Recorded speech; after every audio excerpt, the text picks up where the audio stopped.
Just a little bit.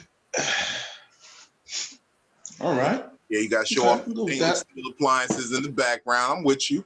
Gotta let them know. Show off the stainless steel. Let bitches know. Look, when you go for that back blow, you know what I'm saying? Boosted that off.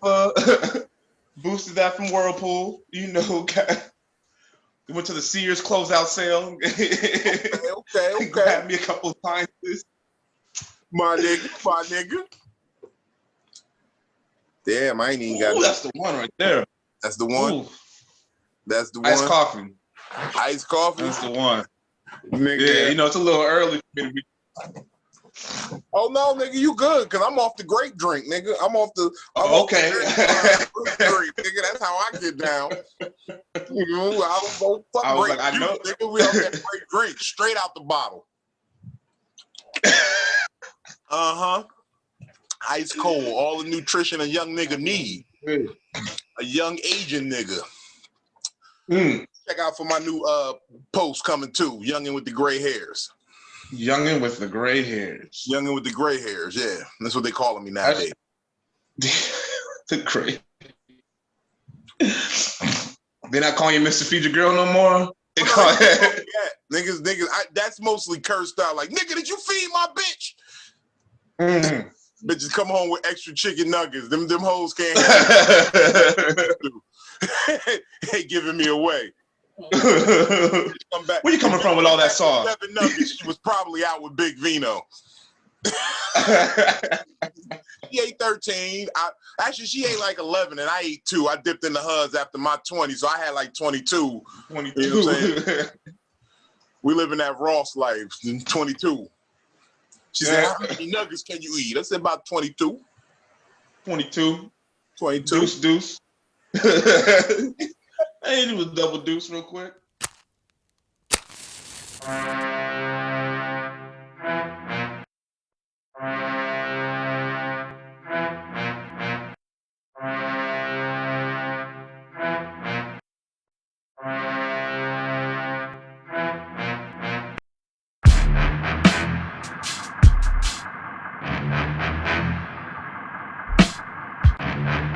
DJ Practice. This ain't a game.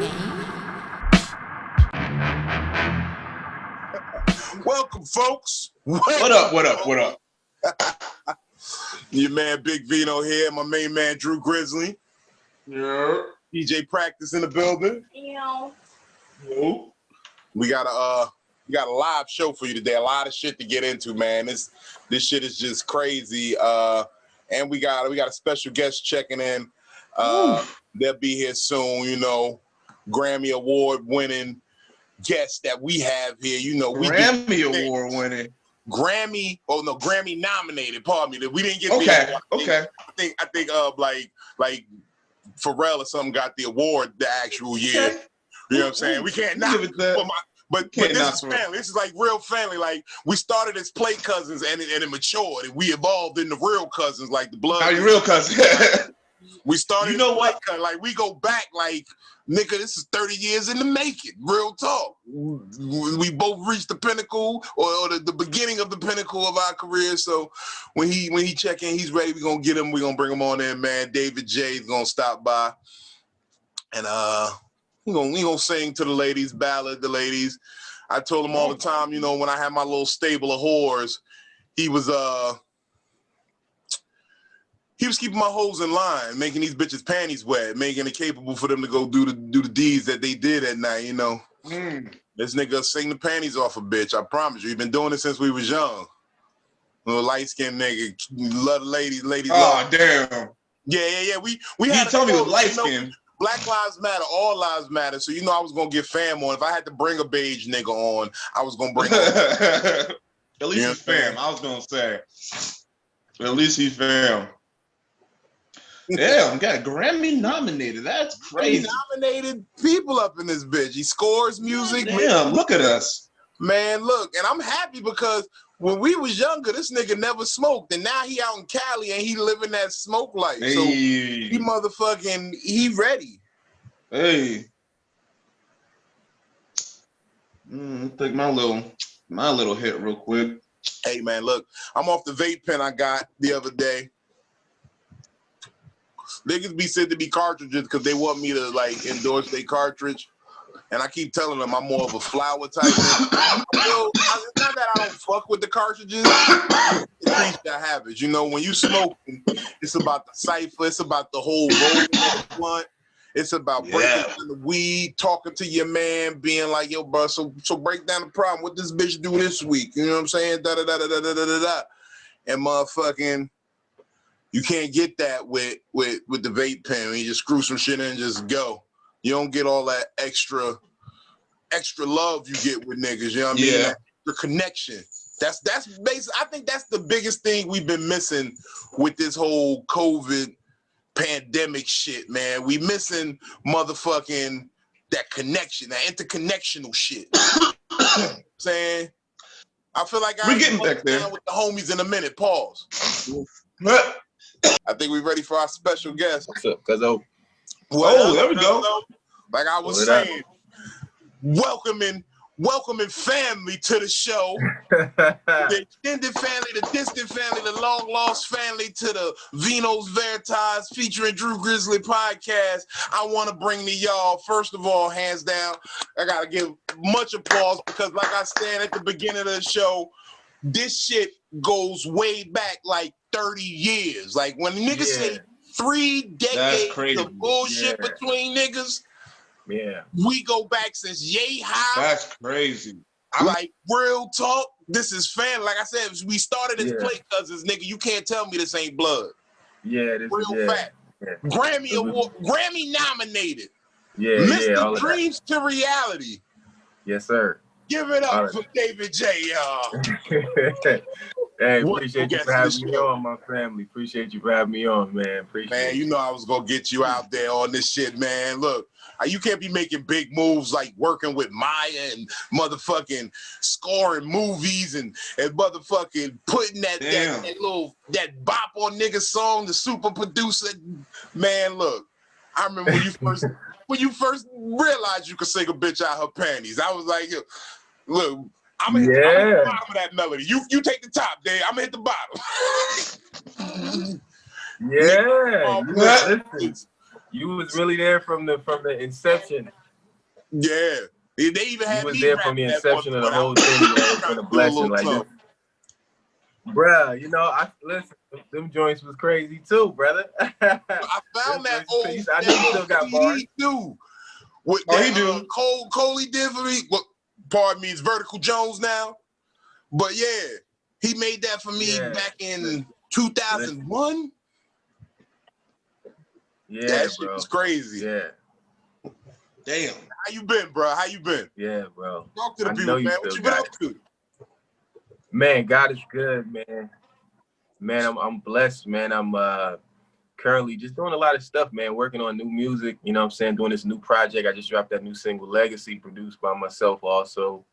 I'm featured on a couple different projects. You remember Numbs from back in the day, who was with the crew with Vertical Jones and all them Nick Numbs? Like the homie his name. Yeah, so I'm on a couple of his joints. I got a couple new artist joints that I produced and co-wrote that's out now that's doing like numbers on YouTube, doing all these numbers.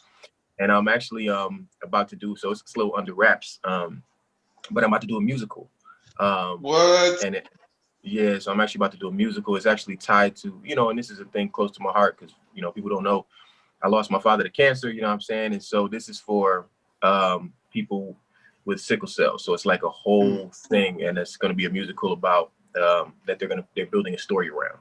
And so I can't say the company and all that because that's like under wraps, but that's gonna be a phenomenal thing. It's a blessing to be a part of that project on the musical side, obviously, but also just on a personal reason. I relate to, you know, people going through that kind of thing and deal with that life. So that's definitely a beautiful thing that's going on as well. And you know, in the midst of it, I'm just thankful, man. And you know, I'm from Jersey, so I'm just about that hustle, man. That's all it is. I'm grinding. Hey.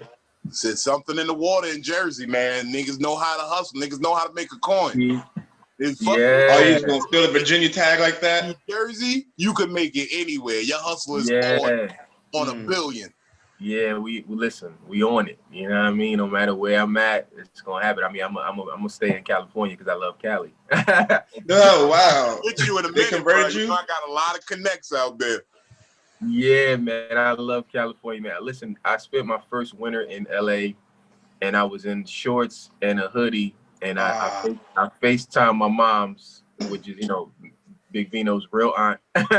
And Real I said, y'all ain't seeing me no more. That's it for me. I'm done. I officially got a divorce from the cold and the snow and all of that. And I, now I live 20 minutes from the beach. I'm good. Wow. Bro, we had the same mindset with that thing. Real talk. That's why I went south to Virginia, nigga. Yeah. Listen, whether it's south better or when west. it rain instead of snow. Yeah, listen, it had to be one or the other. I'm just not with the cold and the freezing. My face cold for no reason, shoveling out cars and all. It's cool when you were a kid, when you playing snowball fights. We used to do penny fights. They don't know about that. We used to do penny fights. Nah, we gonna explain it to them. We was young. We was in middle school, and we used to change at each other. In the house. Like we used to fight in the house. Like it made us suffer. And we used to really fight. A nigga ran at me with a mattress and he just jumped on me. And kept jumping. So I said, I got something for your ass. And I took a handful of pennies and I threw it at the nigga. And we just had pennies all over the house. Oh my God. It was pennies everywhere. It was like an hour-long penny fight. Niggas was recycling pennies to throw. Niggas was grabbing handfuls of pennies out of jars and buckets. And I don't even know. We threw about $47 worth of pennies that day. I mean, it had to be something around there, something around that amount. I mean, listen, we was battling, and the battle caught in the fight, all pennies. Nah, all pennies, all pennies. Y'all had a hood Nerf war. Man. I mean, listen, we real, that's where we from. You know what I'm saying? You know what I'm saying? We from all over the city, walking home from school, quoting Jim Carrey motherfucking movies all day. Yeah. Basket, motherfucking Ace Ventura. That's how long we go back, nigga. And Michael Jackson dancing. Middle school, literal middle school, when I cursed out the principal and he was like, I'm a motherfucker. Yep. I was standing right there. Oh, you were there for that story? I was standing right there when it happened. I heard that story like 3 times. Yeah, I was standing right there when it happened. Oh, shit. Martin, I hope you're doing good, Mr. Martin. It was nothing personal. It was just a young nigga finding himself. Yeah, Mr. Martin. Wow, that's whoa. Martin, yeah. Wow. Yeah, man. I see you got your beard game on proper. You looking luxurious. You done joined the family. I remember. Listen, man. It's a lifestyle. You know what I'm saying? We could have grew the beards. I could have grown it for years. I just always used to cut it and keep the goatee or the T line on the side. You know what I'm saying? But now, it's beard gang all day. I'm with it. I'm about to say that I gotta get my beard like yours. Now can I ask you a question? Do you accredit your success to proper beard maintenance? Because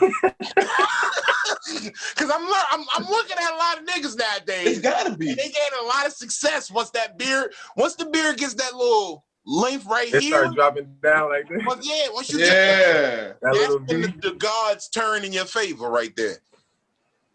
Man, listen. I mean, what I can say is, it helps. It's a good look. You know what I'm saying? It's a good look. It's a good look. I can't say that I will go back to the non-beard life. I can't ever say. I don't think I'm ever going back. I was told I gotta follow Muhammad to get a beard like that. Man, it's genetics part. My pops, and Vino knows this. Like my pops, he had a full beard too. My beard after. You know what I'm saying? You know what I'm saying? So it's like I could have always had it. I just would always cut it low and keep it like close to my face or just do a goatee by itself. But now, I'm in the game. You let it go. I'm in the game. So you had to let that shit look crazy though for a little bit before you could have it. Nah, it was actually. Didn't you? Yeah, it grows evenly. It's just when you get a haircut, you just clean it up. That's all. Okay. And so now I can't get that on mine. Listen, that's you got a full beard, so I'm sure if you keep letting it grow, it just giving yourself line up. He his beard all the time. He eats some bad pussy and he cut it out instead of just washing it out. I do gotta do that. I do gotta do that. You gotta, Listen, because if it won't, it'll cinch the ends. The ends will get cinched.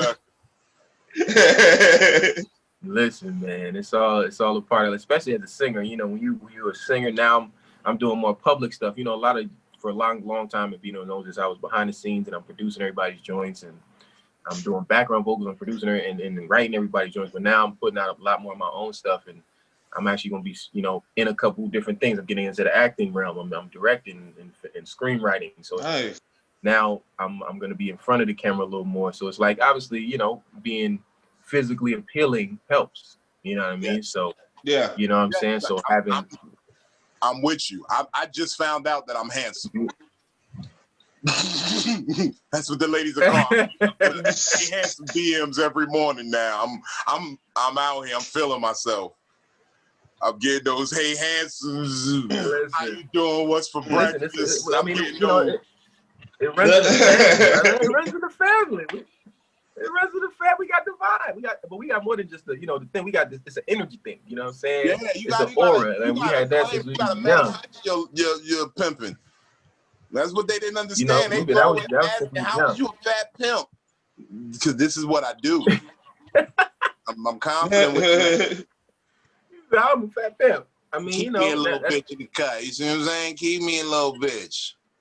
Oh, look at the puppy. Hey. This little pipe. Yeah, I was about to say, you were just gonna. The little puppy. She wanted to get some screen time. She was on the floor shaking. She wanted to say what's up to the people. Oh yeah, the little puppa. Yes. Hey, mama. You know, and you know, I'm. You know, you remember Mikey, man. You know, I've been a dog dad. I remember him from motherfucking from Inception.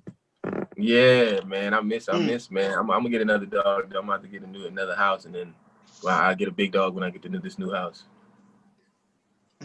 Yo, so David, can you give me something about Vino since you go back? Can you give me something about Vino that nobody knows, or your favorite Vino story?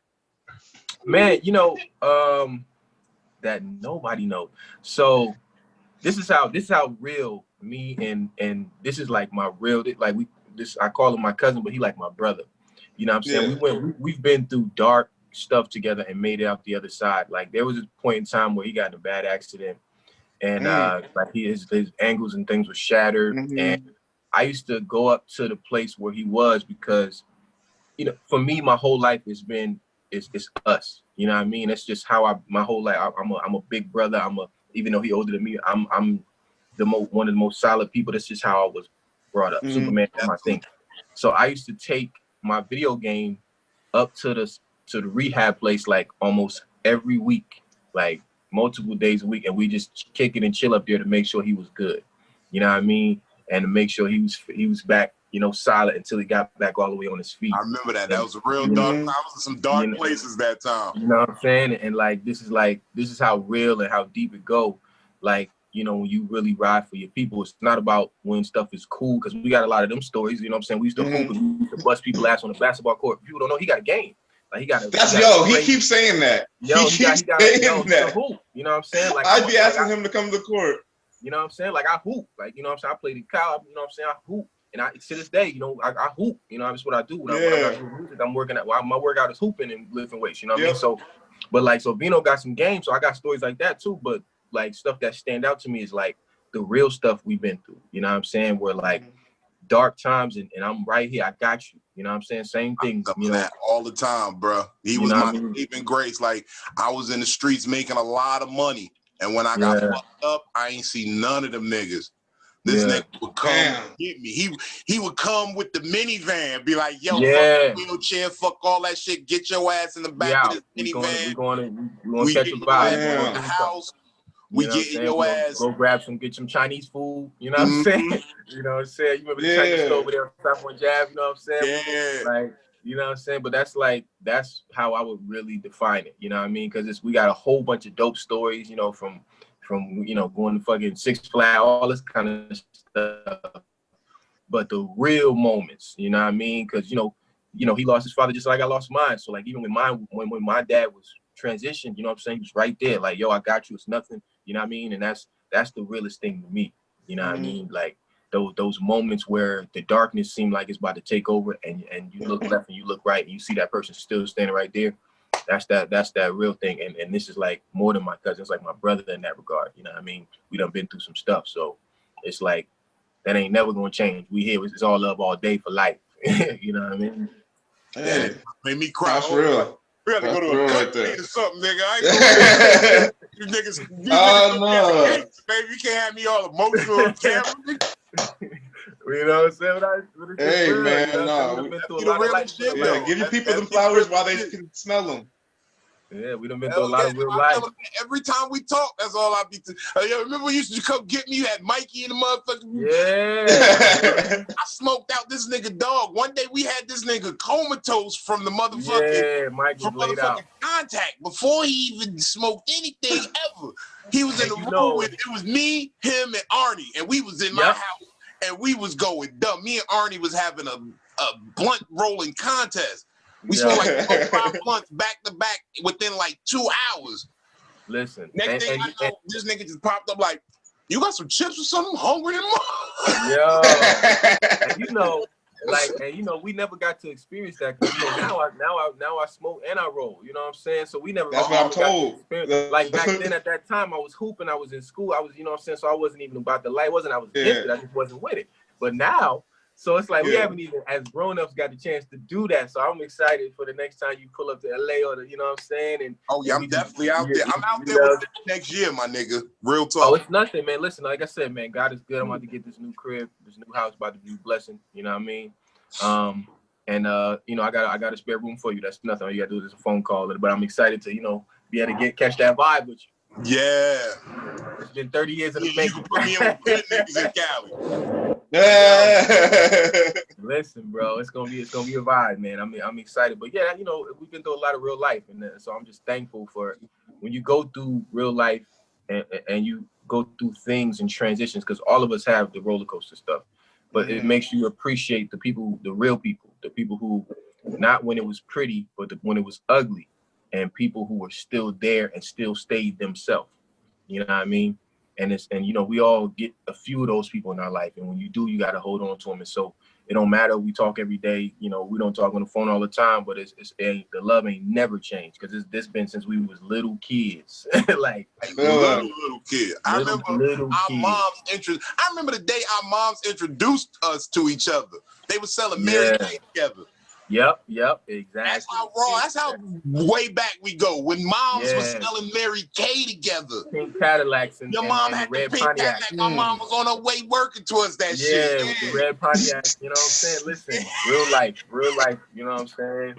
Real life. You know what I mean? So it's like, it's Mary a blessing. Kay. That's how I view it. All over the house, dodging pennies behind Mary Kay boxes. Listen, man, it's been it's been a blessing, and it's been a dope journey.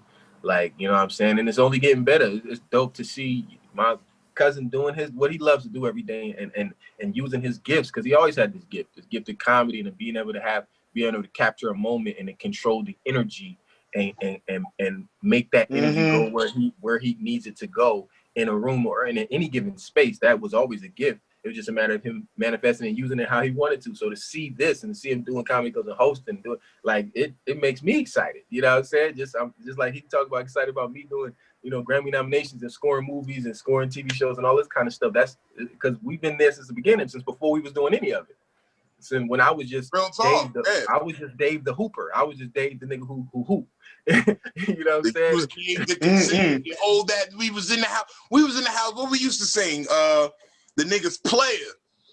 Oh man. Back in the day, we used to just harmonize all day in the house. It'd be harmony and basketball and just jokes. And real talk, the same vice versa. It's like, yo, seeing my nigga go from just having that vocal talent, not even really embracing it, to somebody saying, oh, you can sing, you should probably be singing, to full on production now. Like this nigga, he about to do the soundtrack for this next comedy show we do. I need you to make me some intro music for the club. That's nothing.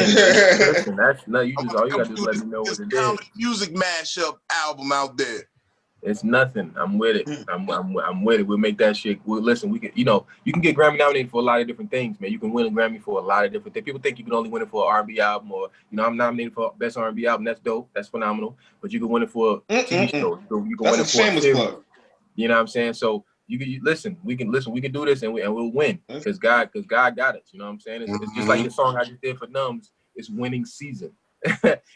It's we're gonna play a clip of that right here. So much to say, so much. My thoughts been suppressed. I need Schwarzenegger strength to get it off my chest. Only creators understand my plight. I don't bother with the pundits. I know that I'm nice. I do this for my day ones and those rocking with me. Just know I'm going hard and ain't no stopping me. Yeah, it's winning season. Shout out to my day ones for believing. Yeah. Haters, I don't even see them. Feeling like LeBron with my kid at AD. We winning. Yeah, it's winning season. Shout out to my day ones for believing. Yeah, haters, I don't even see them. Feeling like LeBron with my kid at AD. We winning. I used to hold back my rhymes, but this year is changing. I put it out and the feedback's been amazing. Shout out to Abel Mary because he lit the flame. Set the stage up for me to come and change the game. Word. That should be the name of this. That should be the name of this episode. Winning season. Winning season. I like that. DavidJe, nigga. Nigga said it's rabbit season. It's winning season. That's what it is. It's winning season. Listen, people don't understand. It don't matter what's going on. When you blessed, when you covered, it's winning season. Okay? Yeah. It's winning season. That's exactly what that song I just literally just featured on that song. He sent me and I said, bruh, this is called winning season. You know? Winning season. Speaking of winning season, I'm hearing some interesting news out there in California. I hear that Caitlyn Jenner wants to run for governor. What you gonna really put it on this man's head like that? I mean, he got a heavy stake out there. He living in Cali. I heard about it. I don't see the way I look at it is like this. Like the local government is affecting your life more than any kind of crazy upper level politician is anyway. So my view on all of that is it don't matter who the president is, who the state governor is, because they're not really touching you. You still got to do what you got to do to take care of your family, do what you got to do to get your bread, do what you got to do to make sure you are staying afloat and maximizing any opportunity that's in front of you. And that's how I feel about it. Like, more power to Caitlyn Jenner. I ain't never met. So she don't got your vote, is what you're saying. I mean, she don't got your vote. I don't get too deep in. I don't get too caught up in it because it's like, when the presidential election happened and everybody was crazy about Biden and all this and Trump, I still don't see measures being taken to directly affect, the black community and the black community in our community. Like, so, it still comes down to you as the individual creating the legacy, carrying the legacy and solidifying that for you and your family. Within the confines of whatever is going on in the world. The world is stuff is happening every day. I mean, and compared to what's happening in other countries, I mean, we still live in, we still live in, you know what I mean? Where other places, people ain't never seen sneakers before, you know what I'm saying? Or got clean water. I mean, even though that kind of stuff is happening in our country, like, does Flint still have, do they have clean water? Flint still got water, but Asian hate stopped, I guess. You see what I'm saying? And so it's like, when you think of it that deep, it's like, look, all of that's cool, and you can have an opinion on it, but at the end of the day, what are you doing for your family and what are you doing for your legacy? And that's literally, that's why the new single, it's called Legacy. That's what I'm. Go get it. Download it. It's available on all platforms right now. All platforms. As well. It's me singing. I produced it. You know what I'm saying? It's a blessing. I'm talking about just real life. I did a couple projects before where I'm just talking about love and, losing love, finding love and all that. And that's obviously a part of R&B, but Michael Jackson's my guy. So I'm like a pop singer, but I got the bounce. So Legacy, this whole new album, this whole new project is about real talk. It's just real life. I done been through some, like we talked about right now, 30 years, we done been through some real life stuff. And God has still brought us through on the other side. And so to understand that you can still find the light in the dark is where I'm at. You know what I mean? And so I'm gonna give you that real, but I'm gonna still give you that bounce with it though. It's gonna bounce on you. It's gonna bounce on you. Them 808s still knocking. You know what I'm saying? You still gonna want to get a feature. That's the LA coming out. See, the LA be hitting me. So every once in a while, I ain't mad at it. They got you with this VA shit lately. You know what I'm saying? Yo, that Hey, coming out of you a couple sometime, hundred, man. hey, them hundred, You know what I'm saying? you know, you warned me about that VA shit. You told me like, because you know I'm a Florida nigga at heart. He was like, don't let that VA shit seep into you. And now look at you. You at the beach. Yeah. all the time. Soaking up. New Baywatch. Yeah. You relaxing, nigga. Man, take me easy, nigga. I started wearing bands, nigga. Oh, this nigga watches dolphins now. This nigga Vino does yoga and watches dolphins. Yeah, I do yoga, watch dolphins. This nigga does yoga now. I got scent diffusers and motherfucking candles lit all around the spot. You think I'm trying to seduce myself, low key? It's a part of life, man. You know, evolving. You know, like I'm meditating multiple times a day. You know what I'm saying? I go just walk on the beach and get the fresh air, just witness the beauty of nature and what God created. Because you know, when you see things, you realize, you know, man ain't create this. This is bigger than us. You know, it's a lot of stuff. When you just see the world, you know, and just see like, okay, yeah, you know, we didn't make this. Yeah. And it gives you a different. I know what you mean. Gives you a deeper appreciation for like, I get to be here right now and I get to experience all of this. And so that's, you know, that's where I live at, you know, like I'm grateful because I know what it's like to see the dark and the devil in me and the devil in other people. So the fact that I get to still be here and get to be moving around and doing what I love and have good people around and have my family healthy and stuff.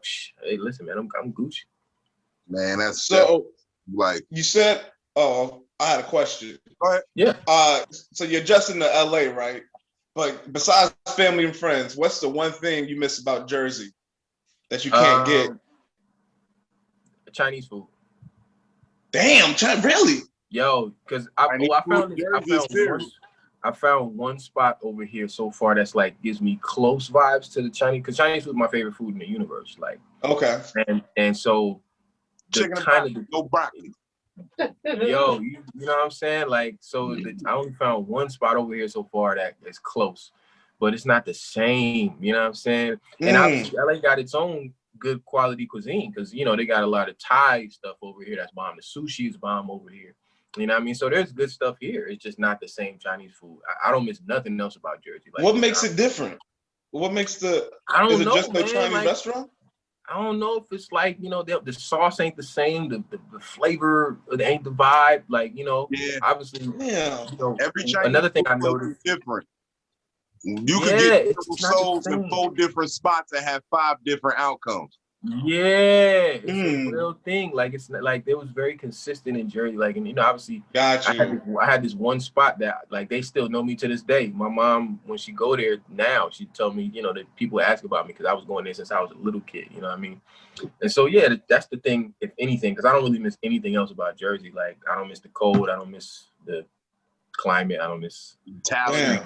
I don't miss the town. I don't really miss none of that. Like I said, my mom is still there, and my sister lives here now. So my sister lives about 10 minutes from me. So like I don't miss Jersey at all. I'm thankful that I grew up there and because it built something in me.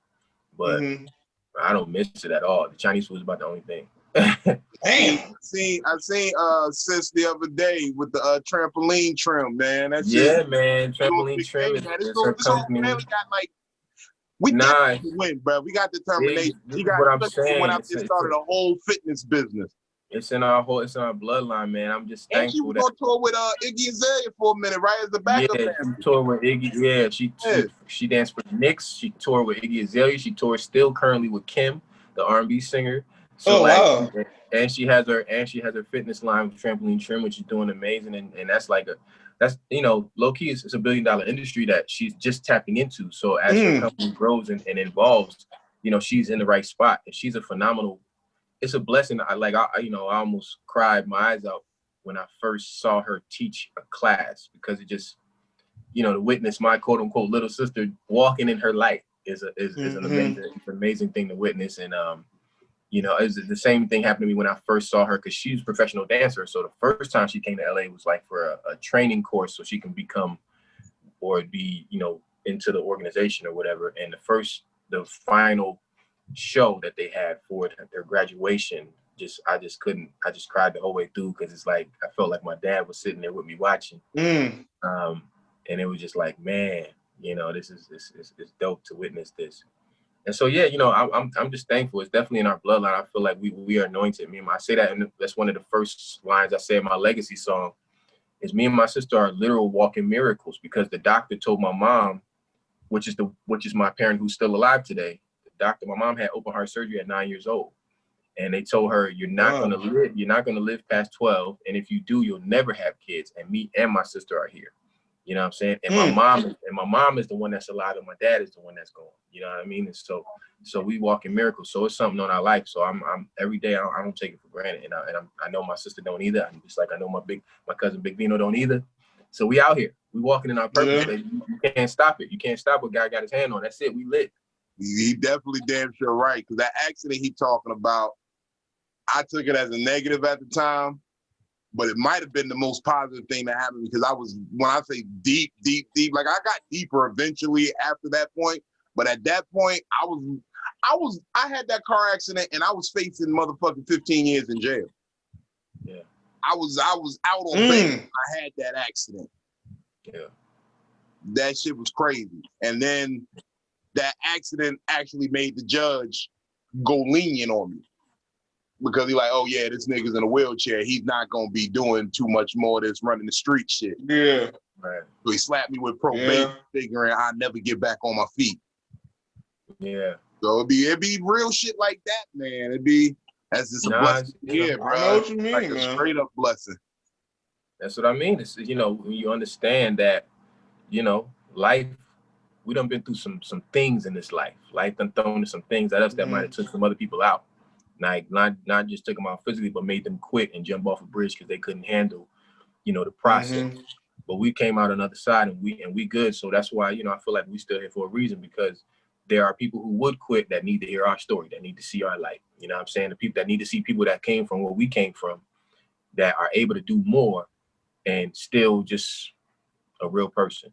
You know what I mean? And then, you know, I feel like about a lot of things. I feel like, you know, a lot of these celebrities, we put them on these pedestals, but if you got to meet them in real life, which if you live in LA, you see a lot of people. They're just real people that just happen to do what they do at a high level and really respond. They actually respond to you better when you just talk to them like a person and not, oh my God. You know, it's like, we just like, yo, what up? Same shit with this comedy shit. Like, a lot of niggas are real niggas, but it be something that be funny, but for the most part, you just kick like a real nigga. For the most part, bro. Yeah, I mean, because you know, that's what anything in life. That's what anything in life, though, right?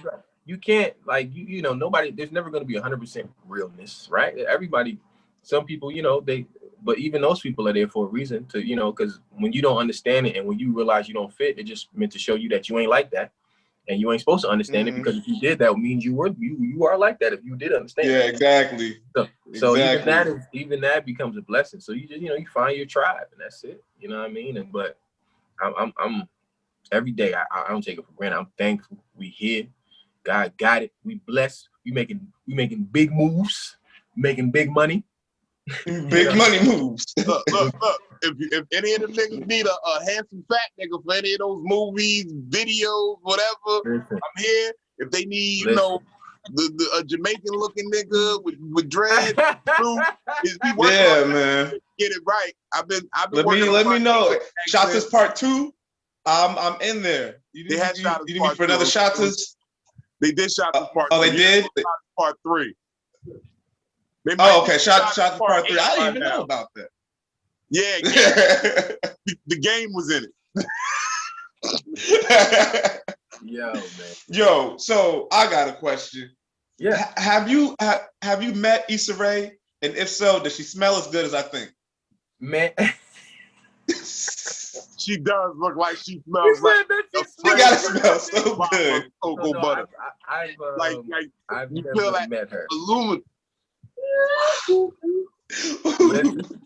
Listen, man. I've never met her. Actually, a good friend of mine produced the song that her artist is the single right now.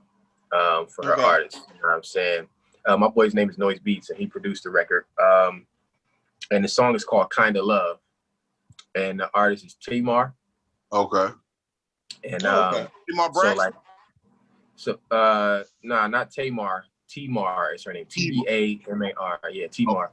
So like the song kind of, and she has it like featured in one of her new commercials, and I think in one of her new placements or whatever. So he just got a new placement for that. But so he knows her because she done shot him out now on a couple different things. But I haven't met her personally. But I look forward to it in the future. I'm she's a phenomenal person and creative, and obviously is about her shit. You know what I'm saying? Because she out here getting things. Yeah. So I definitely look forward to doing. I'm gonna shoot my shot when I see it. Listen, I definitely look forward to the opportunity, to do things and work and grow in the future. So give me, and you don't have to, I guess, name drop, but who is, because you said you're in LA, you run into celebrities. Who's the coolest, or do you got a wild celebrity story where you just saw someone, act a lot different than, say what? I got a couple wild. I just, I don't want to. You don't have to put the names in it if you don't want to. But, it's been, some parties you walk in and you see somebody, that you would not think, doing some lines of some lines. Disney Channel stars. I'm not talking about lines around that little table. I'm not talking about lines from. I'm not talking about lines from a script. I'm talking about other type of lines. Running lines. Them niggas is running lines. Everybody does cocaine. Hey, you want to run some lines? other type of lines, and then but then I got cool stories like Maya is one of the coolest people ever. Like most beautiful people ever. Maya. She's obviously beautiful, and physically attractive, but like as far as just her as a person, like she's like she done came to the crib, we done smoked at the crib, we done went to the trampoline park and just chilled and hung out. I done went to her roller skating birthday party, just pull up and her homegirls, and we just there chilling, kicking it. Like one of the coolest, realest. I'm on the way. Like you know what I'm saying, like. Just cool, man. Like to the point where like one time I went to, she was performing at this festival here in Orange County, which is like, not in LA, it's like a little like an hour away. And she didn't know I was pulling up. I just pulled up and I was there and I was in the front row and she saw me in the crowd. And as soon as the show was over, she texted me like, "Hey, I just saw you. Oh my God, thank you so much for coming." Like that's how real she was. You know what I'm saying? That's how real she was. And just a real ass person. So I always will, as far as my experience in person with somebody being that dope, like she's definitely one of my top people because she's phenomenal. Man, she's my top favorite ever since. All right, shouts out to Maya. The Jordan dress. Oh yeah, video with the white knights. I think I might write for. Oh man. And and she's like, I was on that, boy. I was real. Look, nigga, I was calling up airlines like I ain't gonna see my cousin. This nigga working with Maya. He know how I feel. Yo, man. I'm actually about to send her. I'm about to send her some new stuff now. For her new stuff she's working on. So I'm actually about to send her a couple things. I just wrote a song and that my boy produced, and I got a couple tracks I produced. And I'm about to send her. So new work in the works. Word. But yeah, I'm all with that shit, bro. Like that's what I'm trying to stay away from right now with this whole trying to make it in the business. I don't want to get caught up in none of that cocainery, none of that. Yeah, man. Listen, I'm a big proponent of listen. You gotta do what you do, and whatever works for you. I'm gonna just do what I do, and whatever works for me. Yeah. If it ain't lining up, then that's all good. All right. You do what you do over there. I'll do what I do over here. And once we're done. I ain't hating on nobody. You know what I'm saying? Do what you do. I'm just going to do what I do. That's it. Look, I don't smoke weed in my mama's house. You know what I'm saying? Like, listen, like, I don't, shit. Yeah, you just got to do it. My mama got into pulling guns over that shit one day. You know what I'm saying? It is what it is. Listen, man. Real life is real life. Real life. I'm trying to stay away from it, man. Look, I be seeing like right now. There's a whole situation going on with Billy Sorrells and D-Lay. Oh, why are you putting this on this man's head? Because it's another case of that's Hollywood. Like that's what bro, that is Hollywood. That's Hollywood. Yo, Man, okay, for those who don't know at home, I gotta fill y'all in, right? Comedian Billy Sorrells, you may have known him from All Def Digital, Roast Me. He's on radio. He's syndicated in like 40 cities. Big time. He's and comedian D-Lay, who's very, very funny, very talented. Both of these men, very, very funny, very talented. Hilarious people. They are in, I want to call it a love triangle. A lover's quarrel? Really I mean, it's definitely interlocking pieces here from the report. These niggas, apparently, Billy Sorrells and his wife are swingers. And an offer came about for D-Lay to sleep with Billy Sorrells' wife, but allegedly, for the exchange, D-Lay had to give Billy Sorrells a little sloppy toppy before he could hit that pussy. Yo, it changed so quick. Yeah. Oh my God. It's crazy. It's a great vibe out there. Bro. These Hollywood niggas, man. And apparently this happened a couple times. Now, Billy Sorrells has a well-documented relationship with cocaine. He attributes his cocaine affinity for trying to be more like Richard Pryor. You know, when Richard Pryor had them coke years. Oh, no. You know, that's the same shit I be joking when I say it. I say every good comedian has an alcoholic fade, has a drug fade. I be joking when I say that. But it's a little bit of truth in the joke. You know what I'm saying? But that don't mean chase down the cocaine and just start offering your wife to niggas for a little blowjob.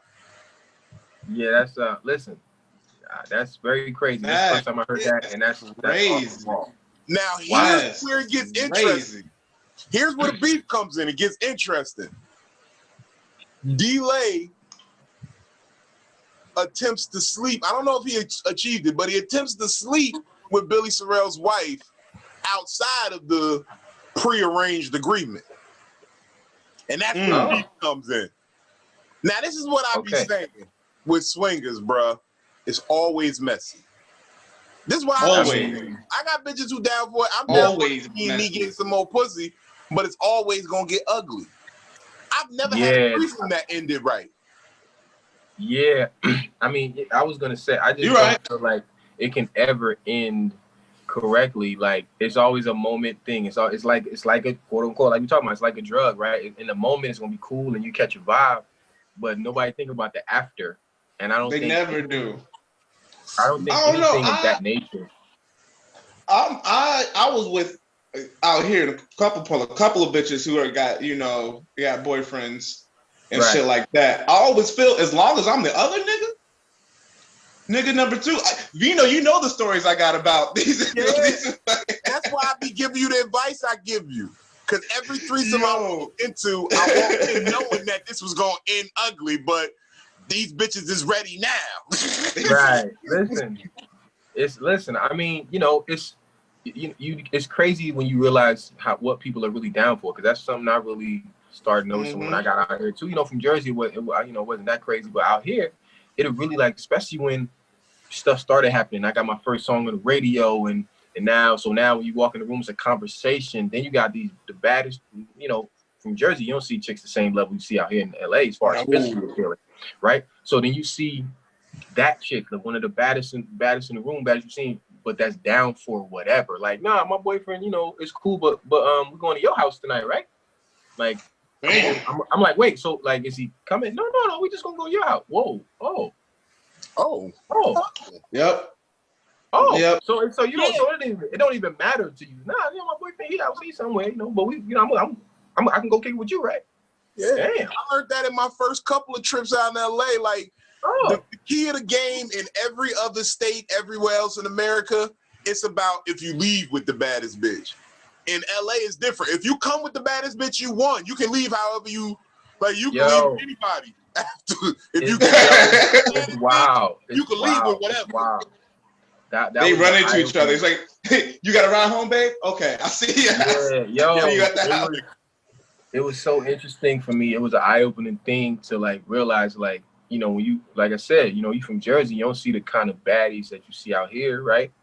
But to realize that same chick that, for somebody from Jersey, I used to have talks about that. Like my homie would tell me, listen, bro, you'll be able to have a lot of fun out here. When I first moved here, you have a lot of fun out here.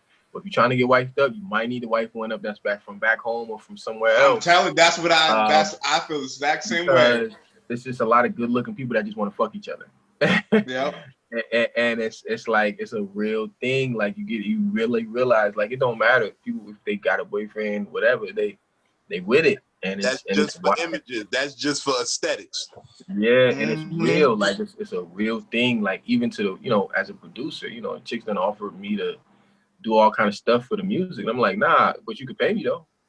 I had that same problem with a hoe I was pimping once. She wanted me to drive her mad far, like 45 minutes away from the club to go bust a trick. And she's like, I'll give you a blowjob afterward. I'm like, nah, I just take the money. She's like, but you don't know. I'll take the money, please. Nah, you know, bitches are really overvaluing the price of pussy. Pussy like Bitcoin, like that shit is inflated like a motherfucker. Y'all, that shit fucking crap. Look, you already know pussy is because you can get one cheap in the Dominican Republic. You can get a cheap sex change in the Dominican Republic. So pussy prices going down. You can go to DR. I go to DR and get a fresh pussy right now. Go to DR. You said I could go to DR and get one right now. I go get it installed. I can get a pack of pussy for $100 in DR. I can get 5 pack of pussy for $100. Stop doing that, lady. Stop throwing that at us. Okay. Oh my God, yo, that's the shit that pissed off about this, because about this Billy Sorrells and D-Lay shit. It's like, how bad was the pussy for you? I mean, how good was the pussy for you to suck a dick for it? That's crazy. It's one thing. It's one thing for Billy Sorrells to let somebody fuck his wife. It's another thing to be like, nigga, suck my dick. Like, no matter what D-Lay has to say about fucking Billy's wife, all Billy has to say is, nigga, you suck my dick. And the conversation is over. Several times. Like, it was each time you walk like, you gotta suck my dick. A lot of people say suck my dick. This nigga D-Lay actually did it. He actually meant it and did it. Cause like, you know, in my thought process, it's like both of y'all is a little wild and crazy. But who's more? Well, actually, the fact that you ask somebody to do it is a whole nother thing in itself. Let alone, and he probably had that done multiple times. D-Lay's not the first. Saying, like, bro, what's going on with you? Because the fact that dude did it was already crazy in itself. But the fact that you out here saying to another dude, like, yo, what? Bro, this is, you know, like I said, you gotta let them do what they do. We're not surprised by this with Billy though. I mean, no one is surprised. Everybody at ADD already knew. We are surprised by D-Lay. We are shocked. But hold on, I missed the part. Apparently, now there are accusations from Billy that D-Lay has done this with several major headliners for his position in tours. Which begs to ask the question, what would you do to get on? Dog, I don't know if you would, but how bad is this bitch? I know. Can we get a picture of her? We'll pull up a picture in a second, but her name is Coco. Yeah, pull up I a know picture. From anything, if Ice-T taught us anything, you got to watch out for them Cocos. Yeah. Them Cocos, that's why every stripper I ever met named Coco, I give her $2 and ask her to please just leave me alone. $2 to say please. Strippers named Coco. They fuck up your life.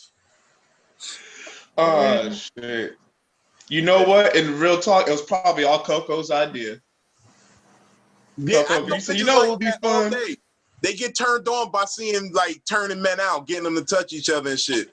I fucked with several girls who like to watch gay porn, like, and not gay porn like bitches, but like men on men shit. They watch tranny Women like shit. that shit. That shit be, some women get into that, and I don't need those type of bitches in my life. I don't need those. I'm done asking women what kind of porn they watch because that shit be hurting my feelings. I'm done trying to. That's one thing I would never ask again is what kind of porn you watch. That's how I end up upping the ante on my porn. Because bitches always come with some wild shit, so you don't want to feel like the sucker in the relationship, so you come up with some wilder shit. If the bitch don't got a barbed wire around her neck and motherfucking clothespins on her nipples, she ain't doing nothing. She ain't doing it for me. Man, look, you never share your porno. Never share your porno information with your girl. Never. No. That's the rule for y'all, America. Never share your porno information with your lady. Let this bitch just be surprised when she finds it on the web browser one afternoon. Mm.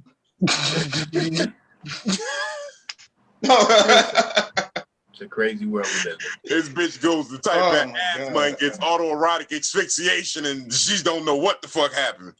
It's a crazy world we live in. That's all I can pull say. up, you get Grammy porn. What the fuck? Look, bro, I'm just saying, this whole situation, this has got the comedy world on his neck right now. This shit, like, there's a lot of different dynamics to it. We're going to be getting into it more during the week, but I just had to touch it real quick. But pause, I ain't had to touch it like that. And I don't know. we had to speak on it. We had to touch on it. No, that's the thing over, man. This shit is wild. It's been a wild week, bro. Niggas have lost their shit. Niggas, look, Tyrese is on Instagram shaving pussies. Okay, this is crazy. I seen you post something about that, but I hadn't seen the clip or nothing. I haven't seen the original video either. Oh, the original video is hilarious. Hilarious. This nigga. Wow. That's crazy. I haven't seen it. So I'm gonna put the creamer on first. I'll mix it with some oil. Okay. Hey, focus.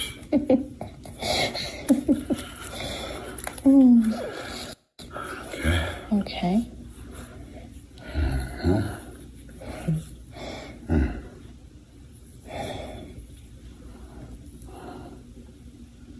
It's beautiful.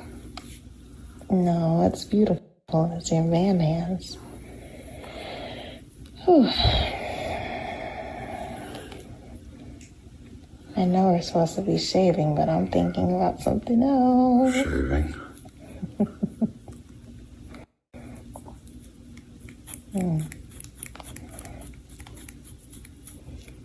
Why are you sticking your tongue out?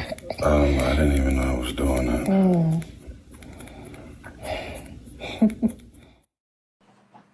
I'm just saying, shaving pussy on Instagram Live.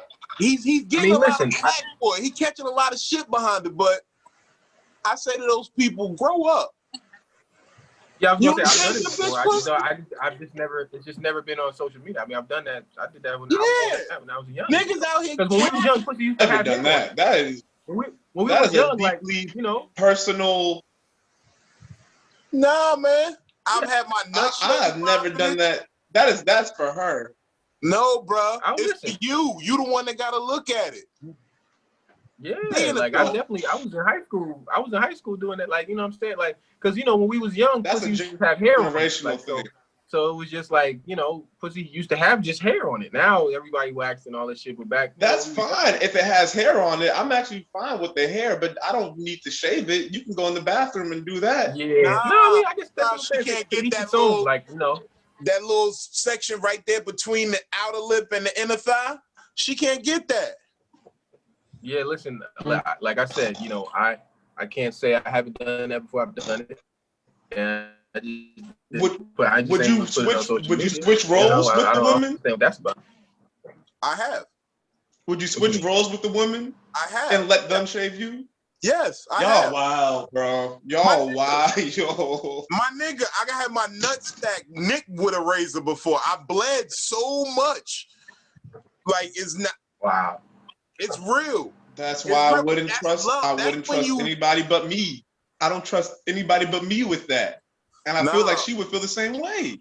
That's the test for how loyal you're. It might not be no love there, but there's loyalty there when you can ship each other. There might have been no love there, but it's loyalty there. It's loyalty. Oh no! Oh no!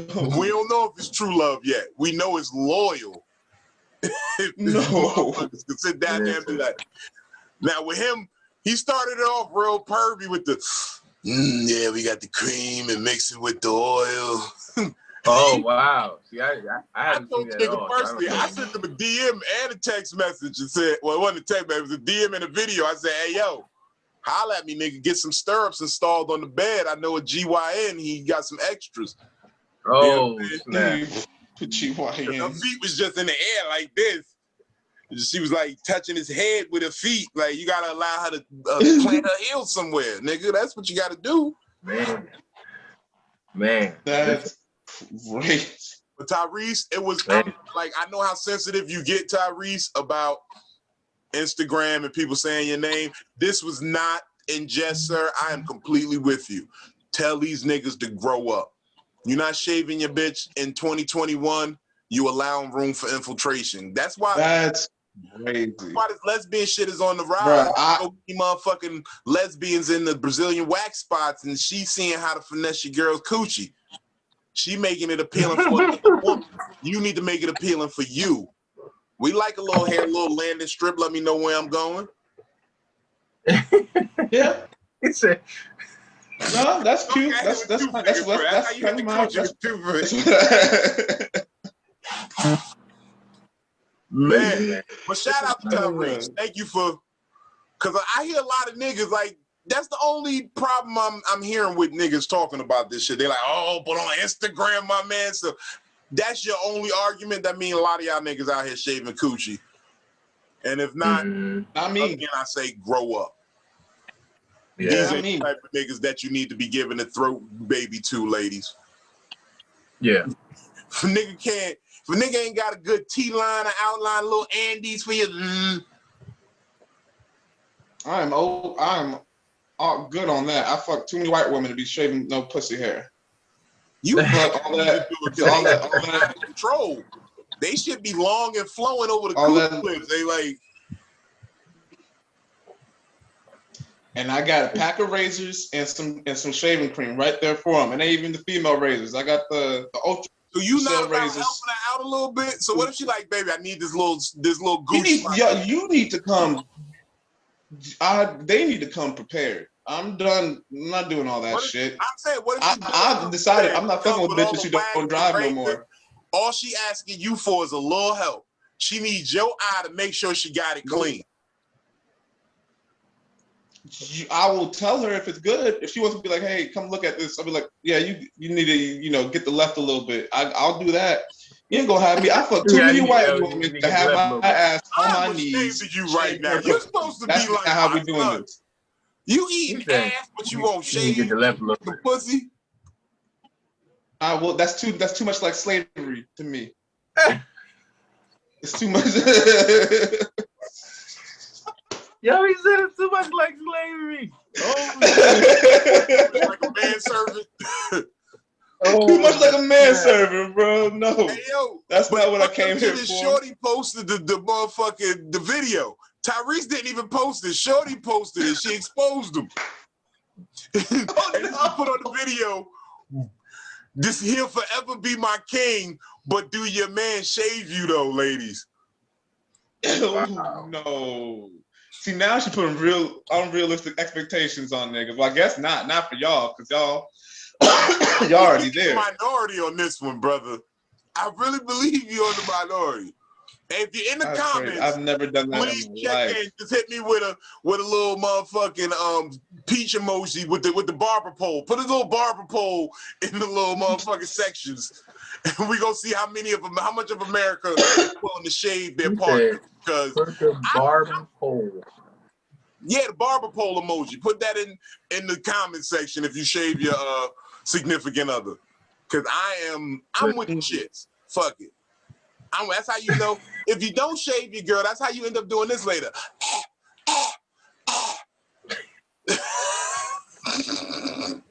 You gonna do that later. So you wanna do this later in the back 20 minutes? or you want to just take that time? Look, I mastered it all too. I done did the razors, I done did the clippers, I done did a little nair, you know what I'm saying? Some wax, I did it all.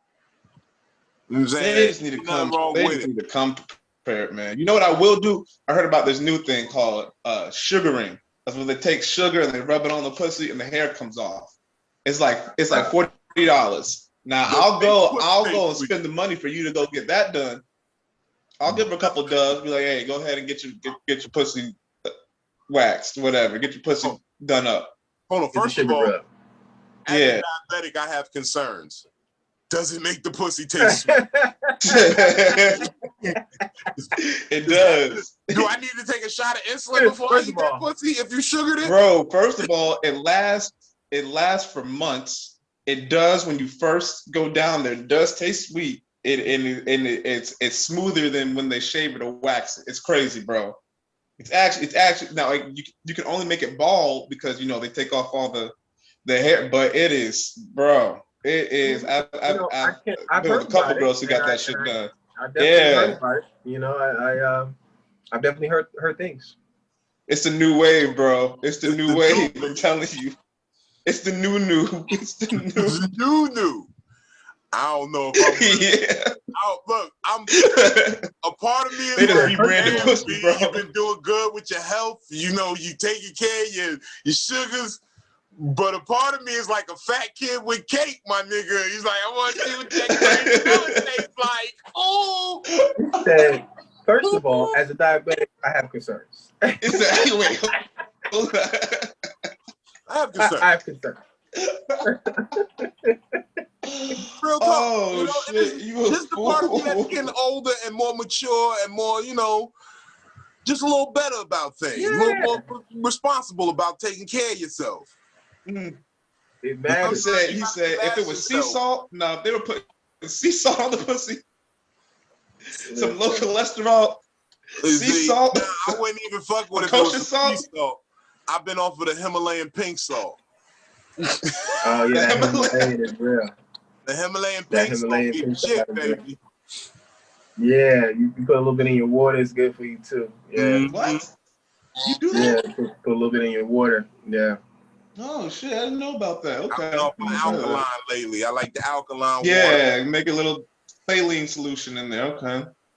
Yeah, you put a little bit of Himalayan in your water is good because our intake, especially when you're working out heavy. So my guy was a boxing trainer and like especially used to be a professional fighter talking about it.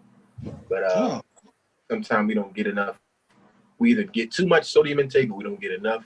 Yeah. That's why Gatorade, it's not just like regular water, it has sodium and stuff in it because electrolytes and stuff. So, but it's to negate it, you just put a little Himalayan sea salt in your water and shake it up and just drink it throughout the day or after you're working out, and it'll replenish your body with that. Yeah, people don't realize you need salt to make your body move. Your muscle moves with salt. Yeah, it's just a lot of people overdo it. You know what I'm saying? And so that's that.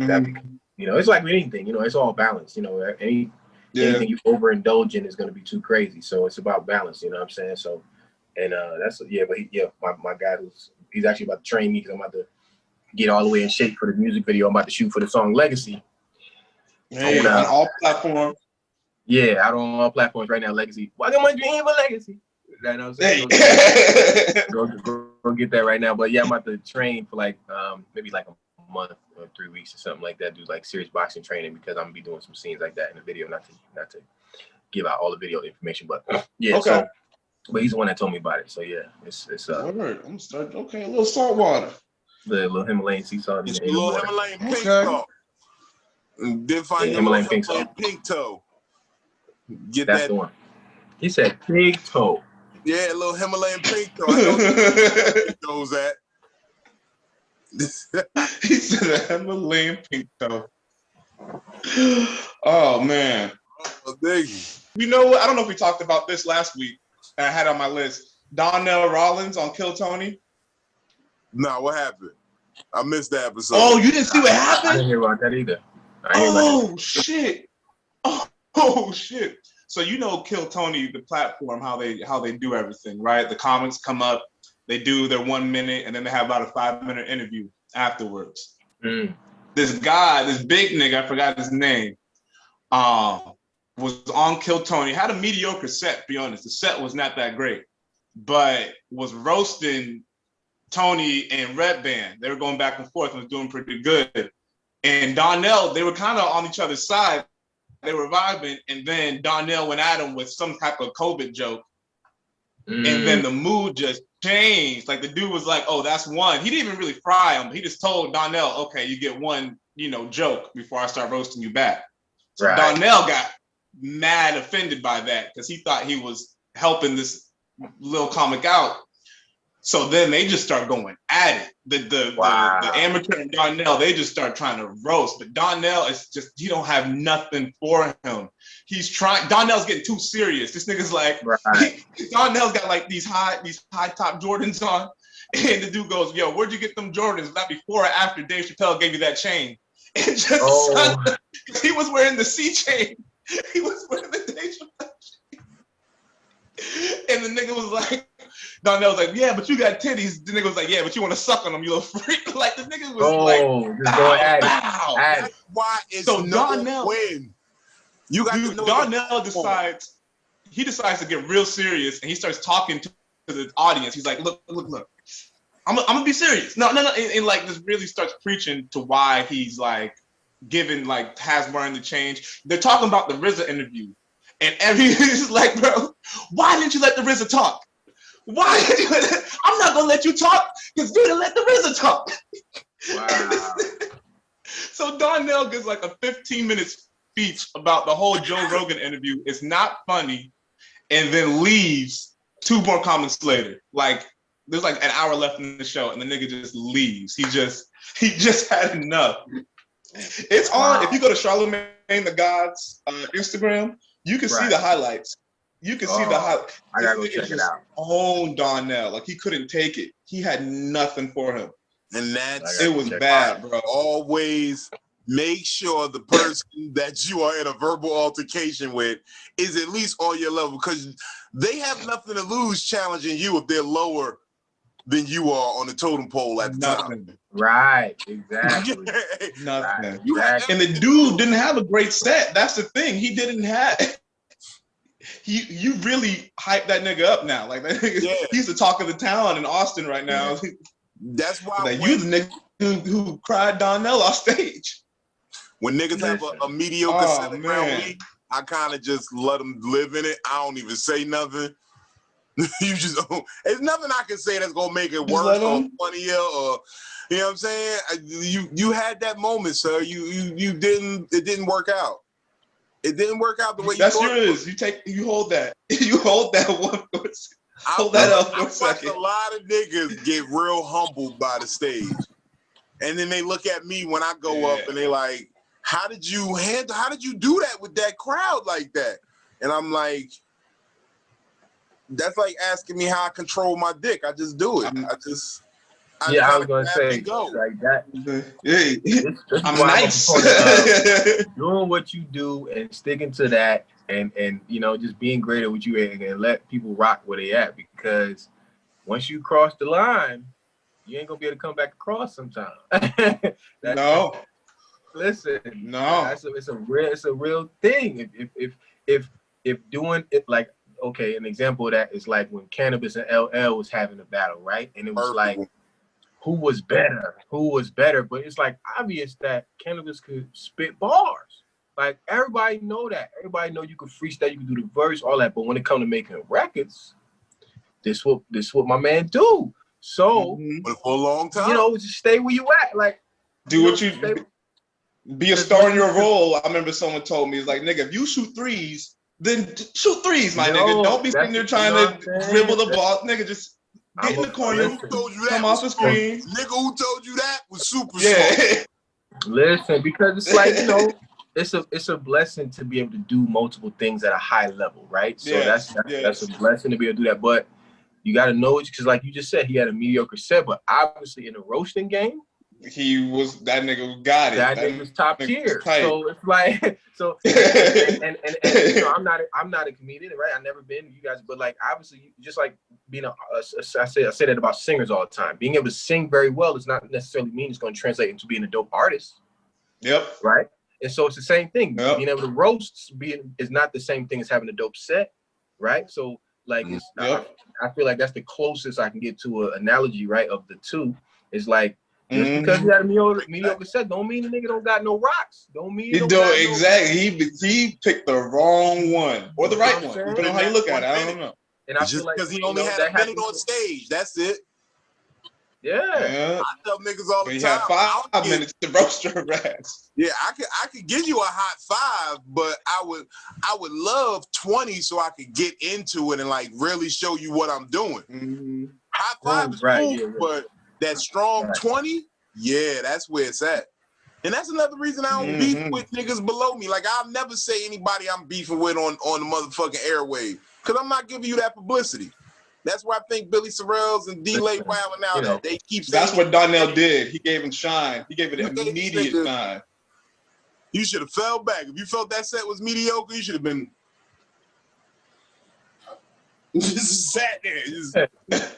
You gotta let people rock. I mean, in my whole thing as far as how I move in the world, I'm all about growth and development, right? So because it's real easy to tell somebody you're not good or I'm better than you. A better or doper thing to do is say, this is how you can do it doper, right? So like I'm like that in the studio all the time. It don't make no difference to nobody to say I can make a beat better than you or I can sing better than you would. So yeah, like, exactly. What is that? But to say, yo, this is how it could be flyer. This is how we can help you do this. This is how we can help you hit the note better. That's the impactful thing. Right. So I feel like that in every area of life is that way. Like, why even take the time? Like, because what does it do for you to have to tell somebody else, yo, you ain't shit. So yeah, like, okay. So that's that's just type of time I'm on. And you know what? That's how Donnell lost. Away from. That's how he lost right there. Go tell any comedian like, yo, that wasn't funny, or I'm better than you, or this is.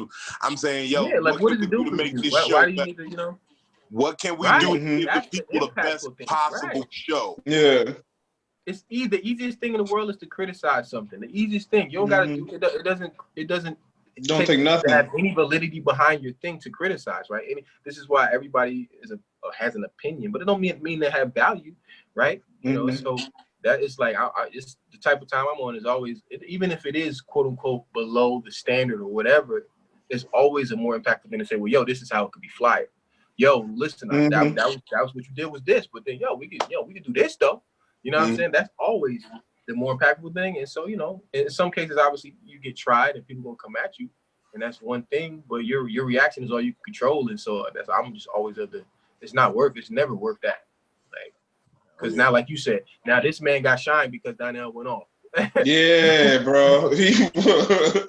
Can't give your haters no platform. Cannot give no hater a platform. Yeah. So what you got going on next, cuzzo?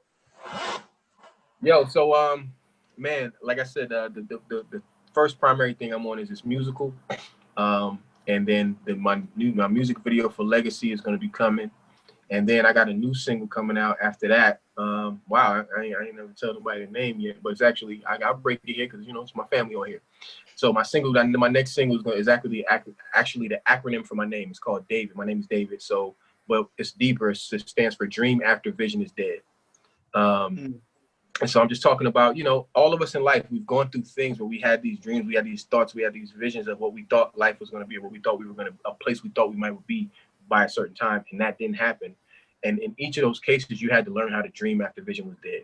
And so after that vision died, and like your livelihood, a great example of that is The Rock. He thought he was going to the NFL and all this kind of stuff. His show, Young Rock, talks about that because one of my boys is in the show. So that's a good show. Y'all need to be watching that if y'all not. Yeah, Young Rock is a good show. You know what I'm saying? Oh, really? Okay, I gotta check that out. Talk about that, like he got Jules in there. Yo, he thought about the NFL was his team, and now he was a wrestling fan from back in the day. You love it. Yeah. Okay. So it's like but that's kind of what that song is about. So yeah, I got musical. I got the music video. Got the new single, and then I got a couple, actually a few different joints on new artists that's coming out as well. So just stay tuned, man. Stay tuned. The next thing is, for me, on top of that is screenwriting and directing. So I got my eye on Marvel right now. That's like, I'm going to direct and score a Marvel film. I'm going to do it. Ooh, so I don't know if they need a static shot. I know it's DC Comics, but if they need it, I will do it. You know what I'm saying? I'm putting universe already at Marvel.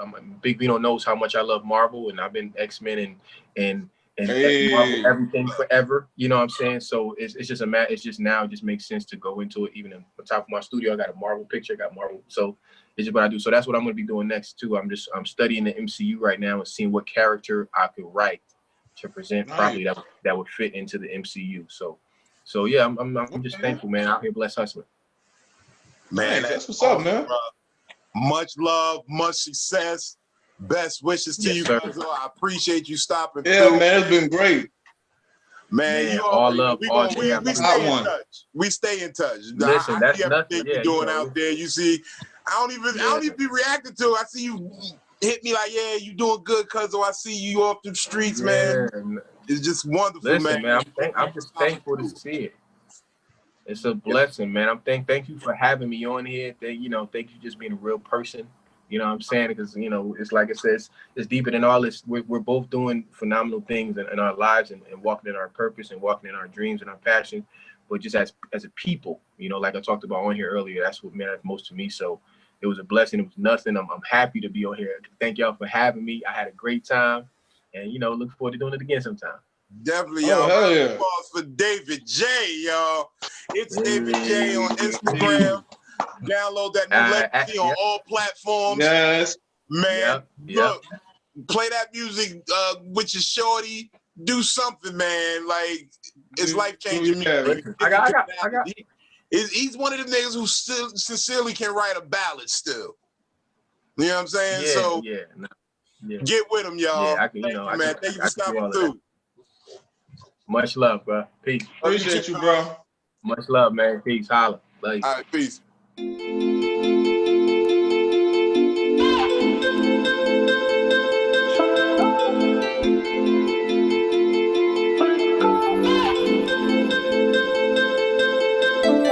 Doctors told my mama she can't handle gas.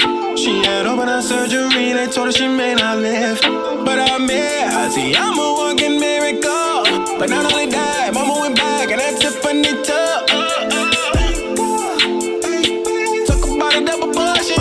I was 12 years old. Parents told me that the busing. Damn, I knew in that moment I had to be better than this. Yeah, I can't do this shit to my kids. That was then. This is now. All of the girls run the fast. Boom down. Now I'm a build my own family. Run the crowd. I gotta do it for my father. Make him proud. Everything happens for a reason. Yeah. Now I'm stronger than Achilles. I'm getting better every season. And I'm still breathing. So right now, this shit is way bigger than me. All of the pain ain't what it says. I listen to God, he told me to pray. Told me to pray. I'm still alive, I walk on my dreams. Walk on my dream, but legacy. Legacy. Walk on my dream, but legacy.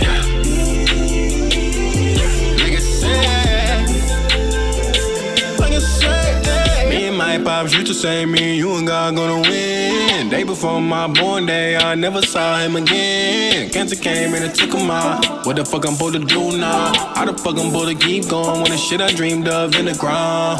Damn, I'm a one tipping and down the aisle. You would never meet my wife. All of these tears run down my face. Gotta introduce my children to you down at your grave. But I still got my faith. Cause without all the pain, without all the struggle, without all the crime, without all the dark, I would've never found the shit inside me to keep pushing through. So that was a spark. One thing you never gonna take is my heart. Cause Superman still got his powers, even his claws. Everything happens for a reason. Now I'm stronger than Achilles. I'm getting better every season. And I'm still breathing. So right now, this shit is way bigger than me. All of the pain ain't what it says. I listen to God, he told me to pray. Told me to pray. I'm still alive, I walk on my dreams.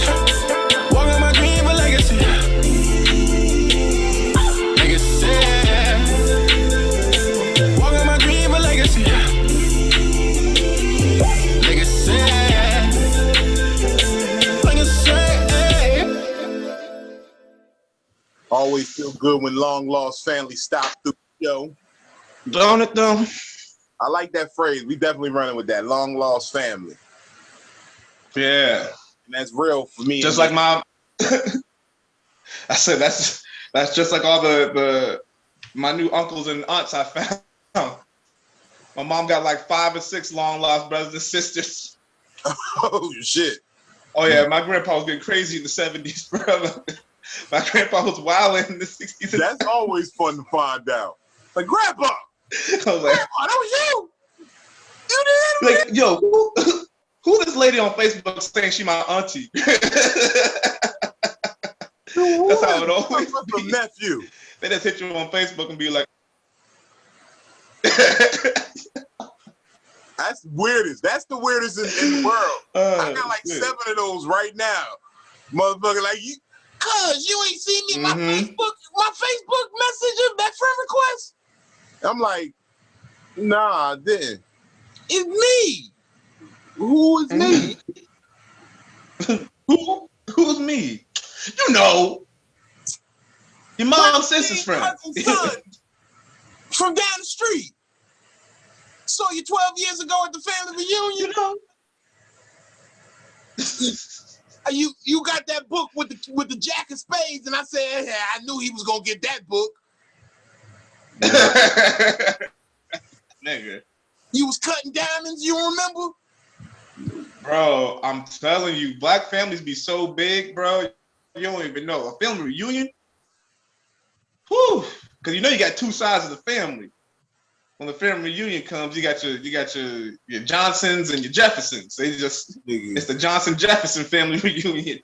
Nigga, I always go to family reunions. It's 7 sides to my family, to be quite honest. And I go to family reunions. I go there disrespectful, kinda. Because I don't particularly care. I don't particularly care whose kid you is or who your auntie is or how you knew me growing up. You got to learn me today, bruh. At the family reunion, forget everything you knew about me from the last time you seen me at the family reunion.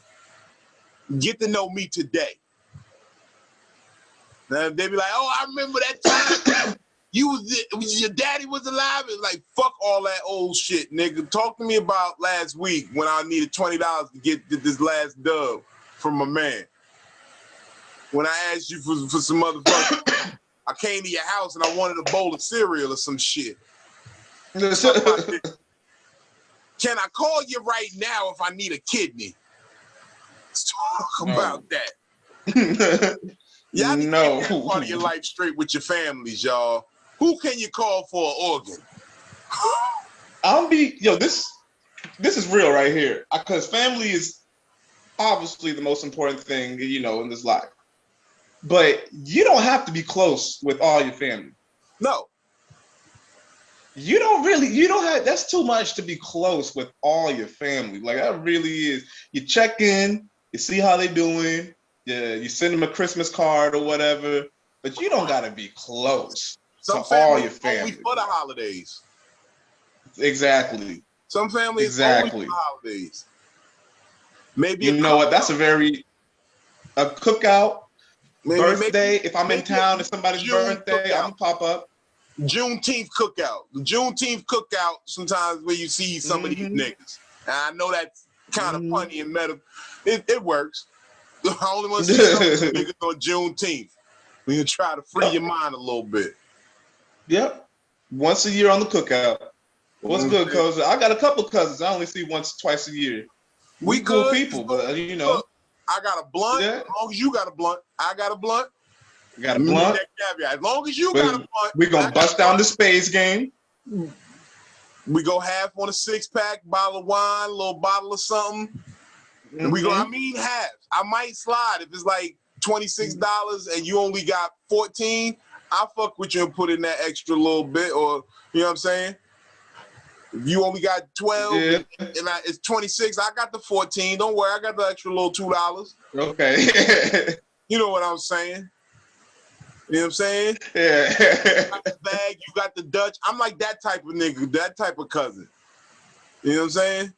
Yeah. Or if you got the drink, then I got the smoke. Like that I'm that type of cousin. Okay. We got to come to the table together. Yeah. It's family I don't talk to right now because I realized at 8 o'clock that I've been buying all the drinks and shit since 3. I'm like, I can't hate this nigga no more.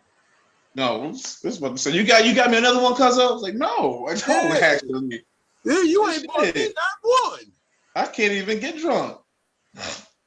Yeah, his money was supposed to be for a bitch at the bar. His money wasn't supposed to be for that's when you start feeling stupid about your money spending. You be like, I could have put this $40 in a bitch drink. You know what I'm saying? Like, nigga, you want to talk about someone feeling stupid about spending money? Last time I went for my DUI shit, I violated. So the judge was like, hey, okay, it's like, this is gonna be your last time, Mr. Gordon. If I see you back in here, I'm gonna put you in jail for 3 days or maybe 10 days. I was like, 10 days? Nigga, I paid $4,500 dealing with all this shit with lawyers and plane tickets and fines and everything. You mean to tell me you're gonna put me in jail for 10 days and this shit would have been all behind me? Yo, I would have ate that shit. That all the time back in my fucking up there. I'm like, yo, sometimes I can't afford the fine. I'd rather do the time. 10 days I'd rather do the time. $5,000 in fines. 10 days ain't about nothing. That on my head. Nothing. 10 days ain't about nothing. We could take away some shit from last year too. Bro, and here's the thing, that's the fucked up thing about DUIs in Virginia, because the maximum is a year. So you think you got a year on your head. You don't know. This nigga gonna give you a week and a half. Yeah, a year is for like that other sucker nigga, speaking of haters and shit. This other sucker nigga I know, like if you're a repeated offender, you gonna see that year, 2 years. But your first one, second one, they even give it to you like up to your third one, like it'd be 10 days, 10 days, 10 days. But then they gonna be like, all right, bruh, look, it seemed like this might be drinking and driving. You need to get this under control. Yeah, nigga, I would have ate them 10 days. I didn't know. Then I looked, I was like, 10. I mouthed to him. I said 10. I said, that's it? It's 10 days? I've been dealing with this shit for 2 years. I ain't got time to do that now. Nigga, I would have took, if I had known, I would have eaten. I would be like, don't even bomb me out, bro. I would have been like, yo, I'm good. I'll do time served by the time. You out 10 days. When I see niggas like set time, like 10 days, like it's when you go to niggas who like up for trial and they gotta wait for a minute. I'm gonna bail you out. Yeah. But if I see you got 10 days, nigga, I ain't putting this money on bail. I'm putting this money on your books. Get you some commissary. Hit the canteen, nigga. Yeah. do 200 push-ups a day. You come out a different nigga. Yep. 10 days, man, that shit blew my mind, bro. I was so hurt when he said that. I thought about just violating right now so I wouldn't have to pay this ASAP, $400. I was like, fuck it, let me go ahead and do this. That's when let me save a little bit of money. 10 days, and then you get out after 10 days and got a $400 bill. You don't want that. I know. That'd be the sucker. Had I known, bro. So I'm gonna tell everybody right now, if you have your first DUI, just take that time. Just eat it. I'm gonna tell everybody. Jay did that, so I wouldn't have to do that. So I'm gonna do this, so you don't have to do that. Just eat that time. Okay. The week ain't about nothing. You could do that. I'm telling you. And the thing is, I didn't have a job at the time that I did it, so I really could have just been in there, got out. I was on vacation at the time, so I had the time. You know what? I ain't never drive. Being is that you had that come in the heart moment, I'm gonna have a come in the heart moment with America too, real quick. I know I've been a real proponent of like, let's stop with these young mothers and shit. But I think I'm over that. I'm over that. Cause y'all bitches, y'all go bad like milk. So I see why some of y'all. Oh my God. What the fuck? Those was your prime. I thought you were gonna. No, these bitches. I thought you were gonna way past their prime years nowadays. You know what I'm saying? Every bitch from when I was 16, 17, 18, 19, up until 20, that's when they stopped looking good at 20. I'm going back looking at some school yearbooks, and then I go to Facebook and look at the current pictures. Y'all bitches was right for having y'all kids early. And a nigga like me would have never wanted you nowadays. You know what I'm saying? I'm just getting handsomer. Some of you bitches peaked in high school and 11th grade English class, that was your peak. And I'm glad you became a teenage mother then. Because you found purpose for yourself, you found a meaning, a calling for your life. And it wouldn't have happened in your 30s and 40s. It would have never happened. It probably wouldn't have happened in your 20s. You spent the better part of your 20s with a child popping pills and popping that pussy. So I mean, some of them are still doing that. They are, and that's why they never had a chance. They were burnt out. It's like a match when you strike it. That match has a very short life of being hot when you strike it. Like before you strike it, it's just hey man, you the potential. You strike it, and then that match burns out very quickly. And then now you just. I will say this though. As I'm approaching my 30s, I'm appreciating single mothers as potential, wifey material. A girl with no kids, she got nothing to lose. You don't know what she's gonna be doing. She'll be acting crazy. I'm young. I'm this. A single mother wants a provider. You know she's gonna be loyal. Single mothers is loyal as fuck. They want to stay at home. These bitches is trapped. They want to trap. Yeah, you gotta find the right one. You gotta find the right one to trap you. You gotta find the right woman. You got to let them think they trapped you. You just got you just gotta walk into the trap. You gotta find the baddest one. I'm telling you, single and their standards lower just a little bit. Single mothers, I their standards lower pretty. I'm past that point in my life. I don't want to play no options. That means you the no option nigga. I don't got no options but this nigga. That's not supposed to make you feel good. That should hurt you as a man. Like, yeah, I know my bitch is only here because she ain't got no options left. That's the crazy part. My bitch here because she ain't got no options left. I like that. No, I don't like that. But that you feel it actually ain't got no options. You know what I'm saying? She do. When you want to come correct. She don't got no options. It's either you, the nigga who's probably gonna cheat on her, or the nigga that's gonna beat on her. He's there every night. He don't go nowhere. He don't do nothing. But she can expect that ass whooping at 7:58 every evening, right after his Colt 45. Got no options. No. That's not a bad lane to be, man. Nobody a badass single mother with one kid. First of all, it's no such thing as a badass single mother. That's a lie. Unless she's a bad single mother, like she doesn't care for her child properly. There's a lot. No, they got some fine ass single mothers. There's some fine ass single moms. Oh, registered nurses look good. First of all, if you are a single mother, I'm judging you on a whole nother criteria now. Now I'm judging you on being a mother, because now I got this idea in my head. Like, if I was to fuck with a single mother, like let's say she got one kid, let's say she got two kids. My goal now is to put more kids in her than she already had. So if she had two kids, now I got to put 3 in her. That means I got 5 mouths to feed with a bitch who might be a bad mother. If she got 1, I got to put 2. So now I'm looking at 3 more mouths to feed. You know what I'm saying? I'm looking at her on a different level. I'm looking at her not because, like, her attraction is not so much, and this is no knock to single mothers, but your attraction as a single mother now is not so much what you look like, because I know I can't just have you on some spontaneous take you out of town. We got to babysit, we got to do it. I have to look at you as a homemaker and how you will help me build my family as I'm going to help you build your family. So it's a whole different way to look at it now. Yeah, you're right.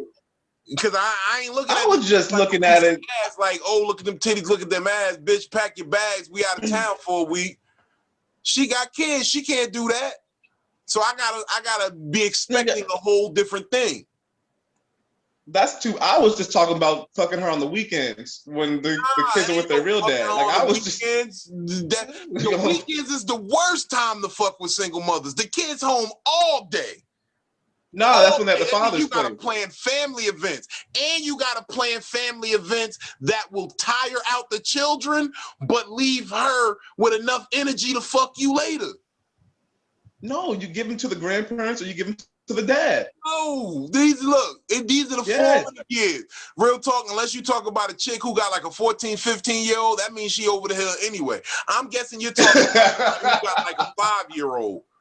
A 4 or 5 year old. Bro, no, it ain't nothing. It ain't nothing to get. Because here's the thing, I'm not trying to be a father. You got to have a buffer time before you meet the kid. That's what I'm saying. No. So in that 3 months, nah, these bitches ain't working like that no more. I got kids. I'm with the kids. It's always gonna be the kids first, bro. You see, you dealt with they got time away from the kids. Yeah, you ain't got time away from the kids. The new single mothers when they got 3-year-olds. 3-year-olds got questions. I mess with a couple single mothers. 3-year-olds, they can't. I don't talk. I never meet the kids at 4 a.m. Nah, you don't meet the kids. Yeah, you will. That's my lane is when the kids are going to be at their fathers this weekend. I'll be over. You dealing with the bad single mother? That's not a bad single mother to let the kids see their father every weekend. Send them with the grandparents every weekend. Every weekend. No, good parents. Not the grandparents. The father, not the grandparents. No, the then father. She's not a single mother. They're just broken up. That's not the when you talking single mother. Yeah, the father that's still in the picture. He has hopes for possibly maybe one day this bitch will get it together and stop fucking other niggas.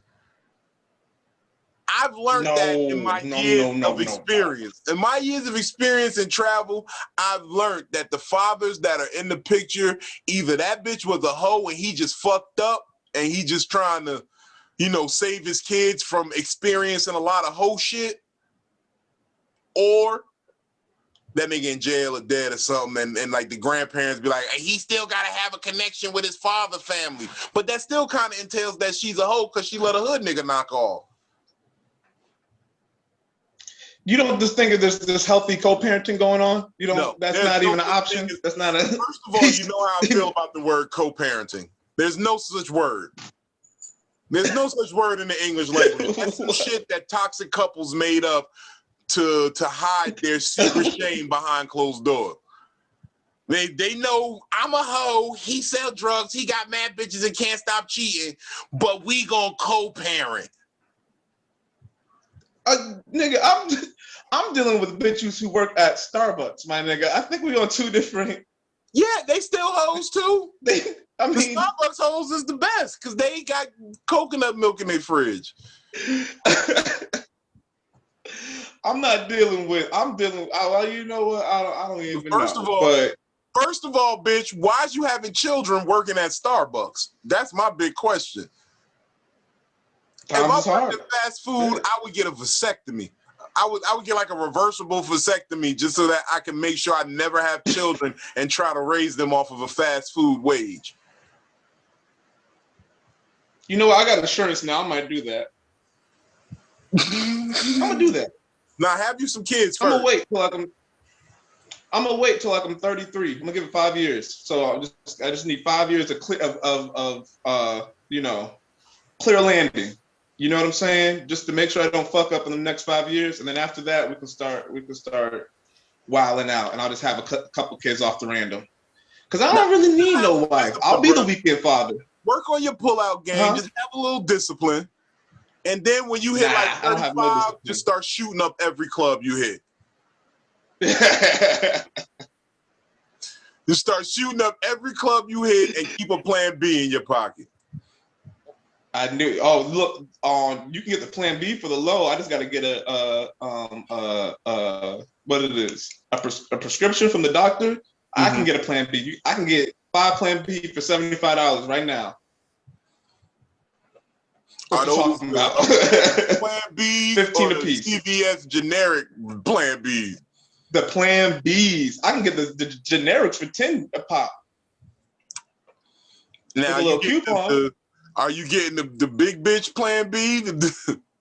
Because you know it's a different plan B for big bitches. Plan B, no, regular. I'm serious. This is as serious as a heart attack. I learned this from my homegirl, Grizzly. She was like, oh, shit. Plan Bs only work till the bitch is like 170 pounds, 180 pounds, something like that. If you over 170, 180, bitch, you need 2. Or you need the big bitch plan B. Oh, shit. They keep them in the back because they know big bitches is the ones getting knocked off. Big bitches throw that box up under the titty. Throw that box up under the titty in the door, walk out the door with it. So they keep those behind the counter. Oh my God. I think they call Plan B plus. Plan B plus.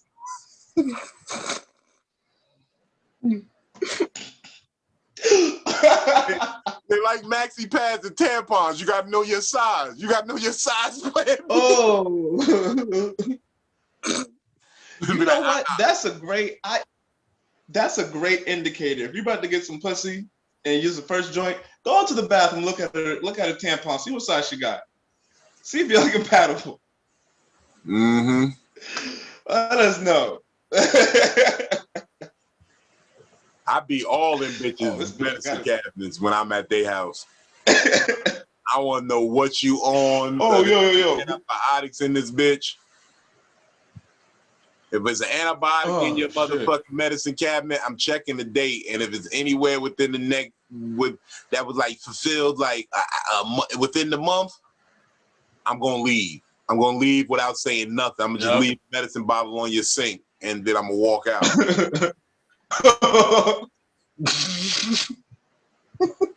You gotta leave the water running. Leave the water running. Put the medicine bottle on the sink and just walk out. That way she go into the bathroom and she see that. Yeah. Just walk right past her. All right, Joe, take it easy and just keep it pushing straight out the door. I thought we was kicking it. Nah, you can't even drink. Nah, you kicking it. This wine, you can't even drink this wine, our boy. You on antibiotics. What you talking about? Oh man. So, man, how Doomsday been, bro? That's hilarious.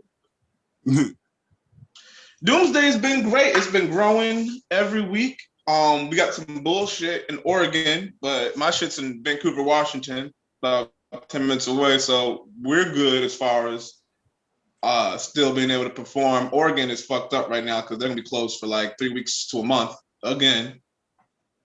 So I've been hearing this shit about, I guess, the vaccines that they don't stop the spread of the virus.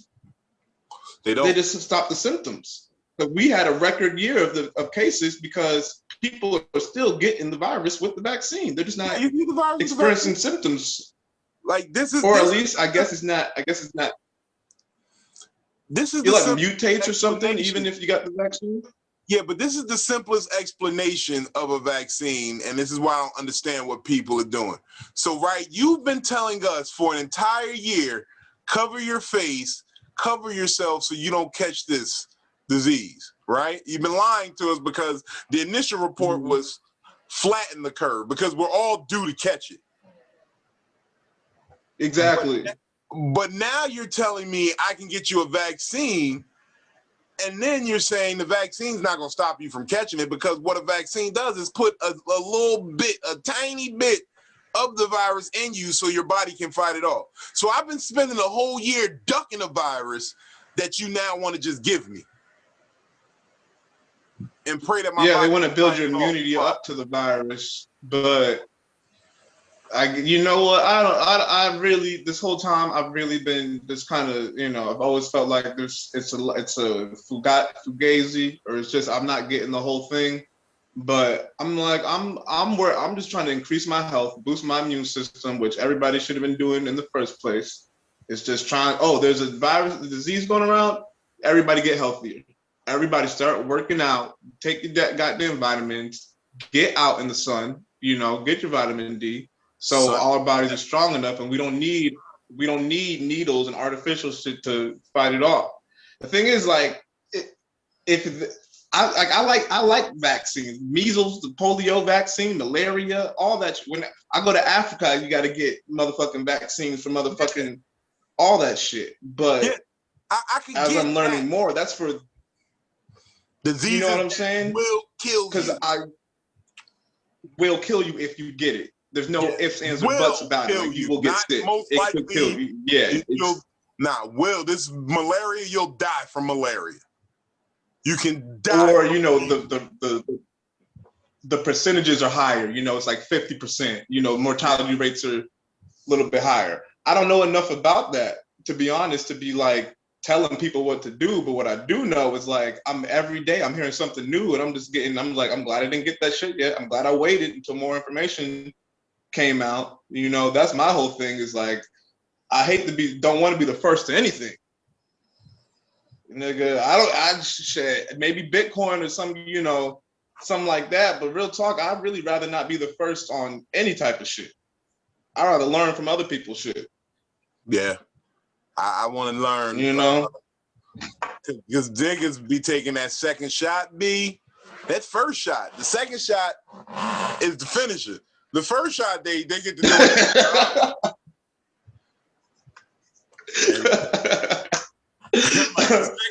I don't even know if it's probably safe. I'm not doubting that it's not safe. I'm doubting if it's necessary. That's all. It's probably safe for most people. I don't want to put nothing in my veins that could spoil. They said some of these vaccines have spoiled. Like, they're not good after the date that's why the problem with a lot of the vaccines is what I'm hearing is, like, they're saying that we have so many to give out, but it takes a minute to get them out. So if I got 100 to give out today, but I can only give 75 of them, 25 vaccines is going to go in the garbage because they're not going to be good tomorrow. I'm sure, but they will spoil. They'll go bad. How many restaurants do you know who sell bad meat, or who sell some expired meat? You don't think a hospital like man, when them expired? 2 days ago? I was just at a restaurant the other day, and the nigga was like, yo, I ordered a salad, and he was like, yeah, I'm going to be real with you, B. I don't feel comfortable giving you this lettuce. It's the last of the lettuce. How about I just make you a vegan curry bowl? And I was like, shout out. I can appreciate that type of integrity in business. It was a long day. Heat done kicked up. Yeah, the lettuce wilted. It wasn't that good to make a salad with. So I appreciate it. That's what I'm saying. If I expect a restaurant to toss out the bad meat, I expect the hospital to toss out a bad injectionable. But I also don't want an injectionable. Like, I've been very strong about not putting shit in my veins, because of the heroin crisis and all that shit. Like, I already got to take a needle every day because of insulin. I don't want to take one that's going to fuck me up on some wild shit. Niggas really...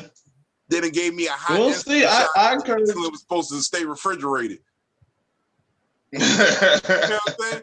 They gave me I encourage everybody to do their research. Motherfucking vaccine, nigga. This vaccine say store in a cool, dry place, nigga. What are you doing? I wonder if you could taste it when they put the bad injection in you. We're gonna have so many COVID fact checks on this shit. They're going to fuck us up with fact checks. Y'all not going to even be able to enjoy the episode. Let's stop talking about COVID. Yeah, I was going to say, they really going to come through. As soon as we said COVID, they're going to be like, what? Said COVID. Well, the CDC says. I'm not going to even lie to you. As soon as we said COVID, my screen flashed, internet connection unstable.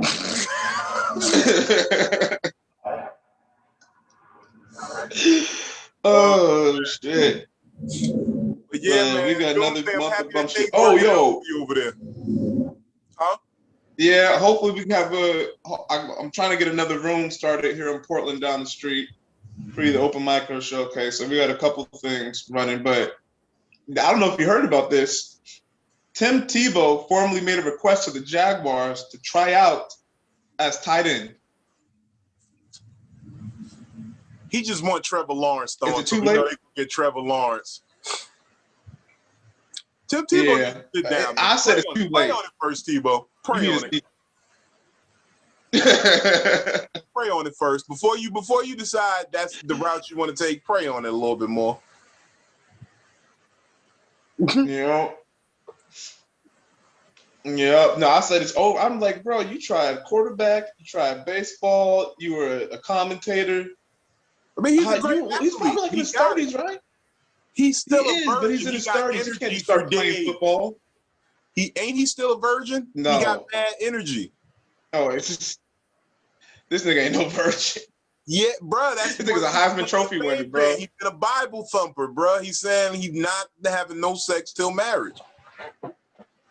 But that's his fake. words, not mine. I know, but that's fake. Look, I'm the biggest fan of Tim Tebow. I named my dog after Tim Tebow. I'm not gonna say what, but I fucks with him. Don't get me wrong. I fucks with him. He's done. He's done. He needs to be a commentator. He needs to be a preacher. That's what he needs to be. He needs to be on TV. He needs to be an evangelical preacher. Yes. That's what he needs to do. I will watch that. God family football. But he does not need. Yeah, he cannot. He's done with football. He needs to talk about. He needs to talk about football and talk about Jesus. That's all he needs to just talk about. Jesus. He's in great shape. And you know, bro, you can't just put you.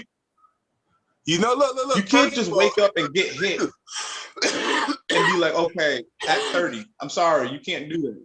First of all, virgins last differently in sports. They have a different type. He is not a virgin. Remember AC Green? You remember AC Green, the NBA Iron Man? He was a virgin till he was 45 years old. 45. Again, these are lies. Those are not lies. You can just tell people you're a virgin back then. And I know people got pussy on the low. I don't even have to question it. If you're a virgin or not as a man. That's what I'm saying. So you could just say that. Shit. It just don't look right. This is publicity. You don't want to say it. It's something that you're like kind of forced to admit. Only these virgins from the Bible branches be doing I'm a virgin. And they trying to like, it's branding. They do what black people have done with the word nigga. Yeah, I'm a nigga. You know what I'm saying? They just claimed the word back. They took the word virgin back. Yo, I'm telling you, it's a brand. It's a brand thing, bro. Ain't no way you are a 2-time national champion and Heisman winner, 40 and 20 passing and rushing touchdowns. I can name the stats, and you didn't get no pussy. Ain't no way. And that's why he's a man of God. You know what? I don't believe it. Tebow, try out. I'm a Jacksonville fan. You want to make some phone calls? I'll motherfucking talk to somebody, get you out there. You can't wake up and decide to get hit. Here's the thing. He was a quarterback, so he didn't get hit that much. Now he's going to try to be a tight end. So he got and get smacked around left in him. He has a lot of football life. He's looking at Tom Brady out there still doing it. No, so this is why I'm upset. Because this was the option given to him when he first got drafted. If he would have done this from the beginning, he would have been straight. He might have still been playing. He might have been a Pro Bowler. He might have really been good. He was good from how he did it. No, he was good. No. He made a lot of money during his pro career real quick, especially with endorsements.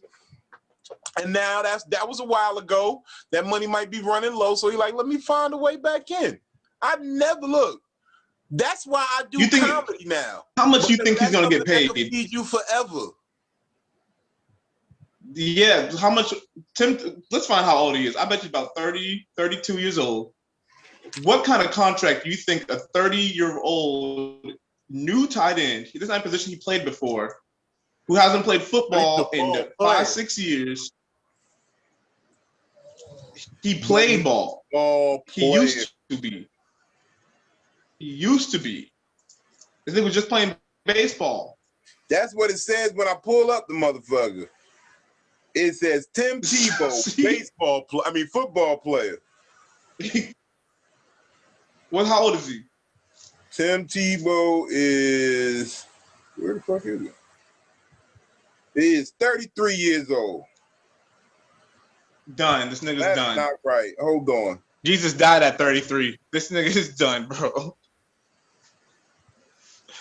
He's done. Stop. How long he's gonna play for? What, 3 years? You like, come on, bro. I can't. Bruh, Tom Brady is 42.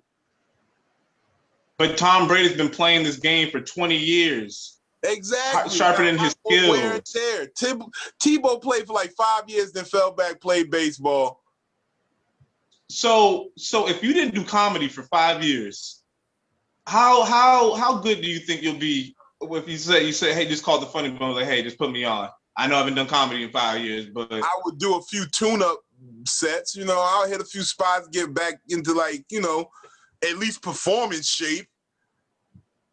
I might not be like, but would you book somebody who said, would you book somebody if they said they hadn't done comedy in 5 years? Even if they did a few tune-up shows, would you book somebody as a headliner at the Funny Bone to be like, hey, I haven't done comedy in 5 years, but I did a couple of tune-ups, I did a couple of preseason open mics, I did a couple open mics. Make me the headliner. Were they a prime time performer at one time in their career? For a very short time. Yes, I probably Flash in the pan. Because I could market the shit out of that.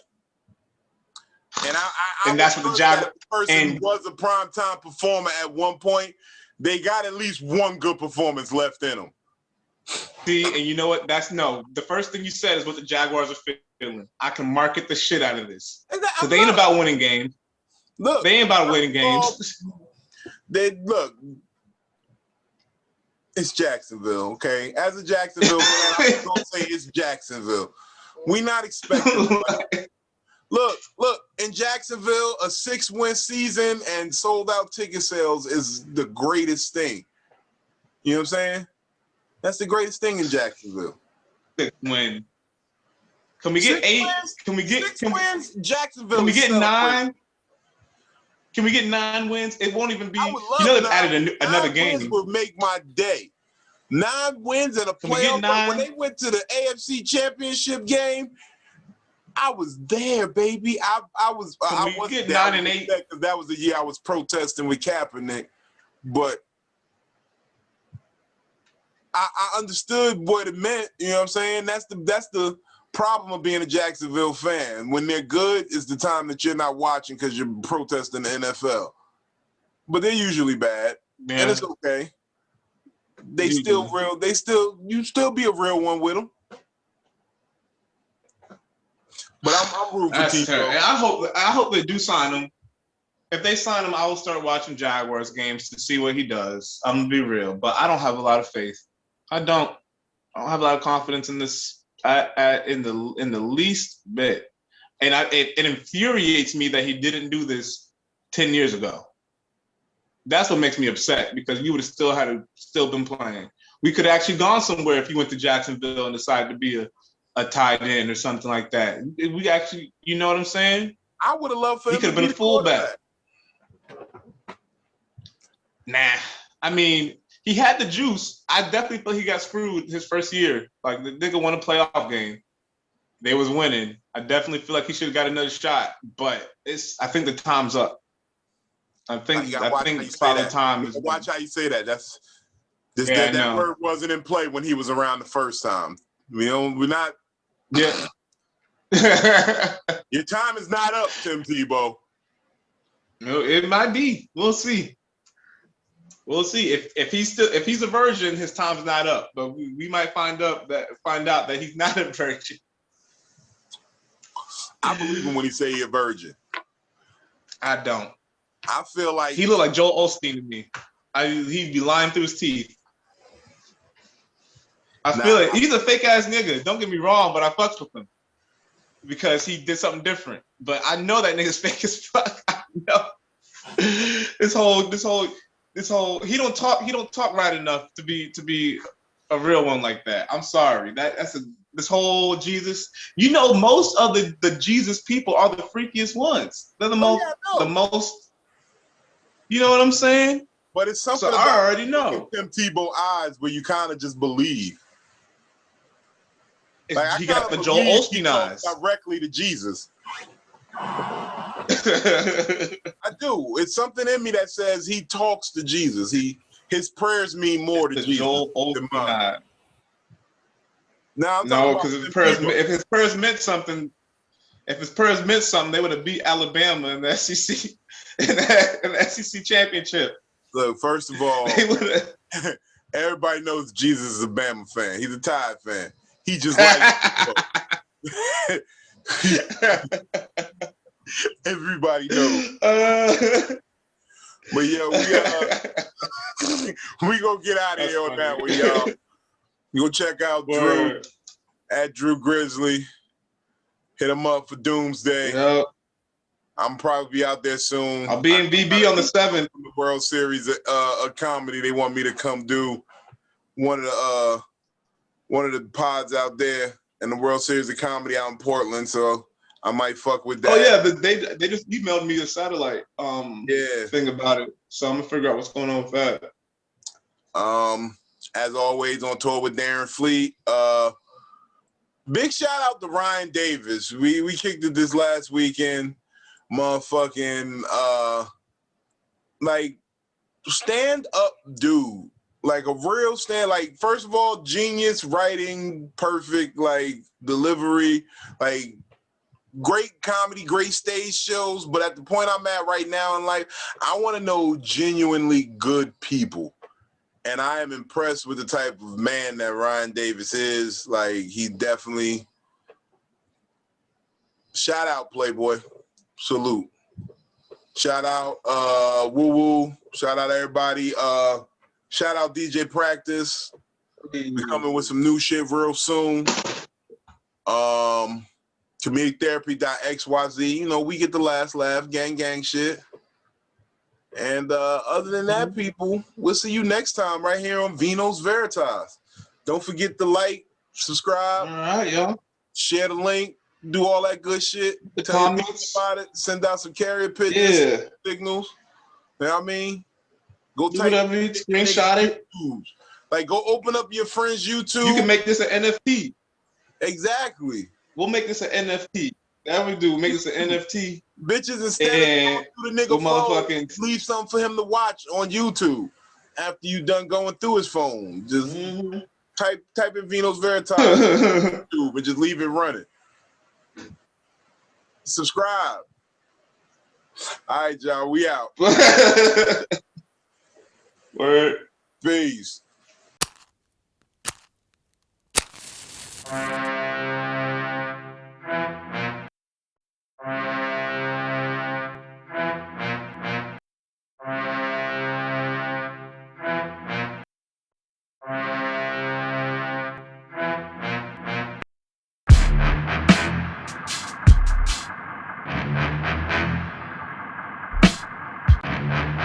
DJ Practice. This ain't a game.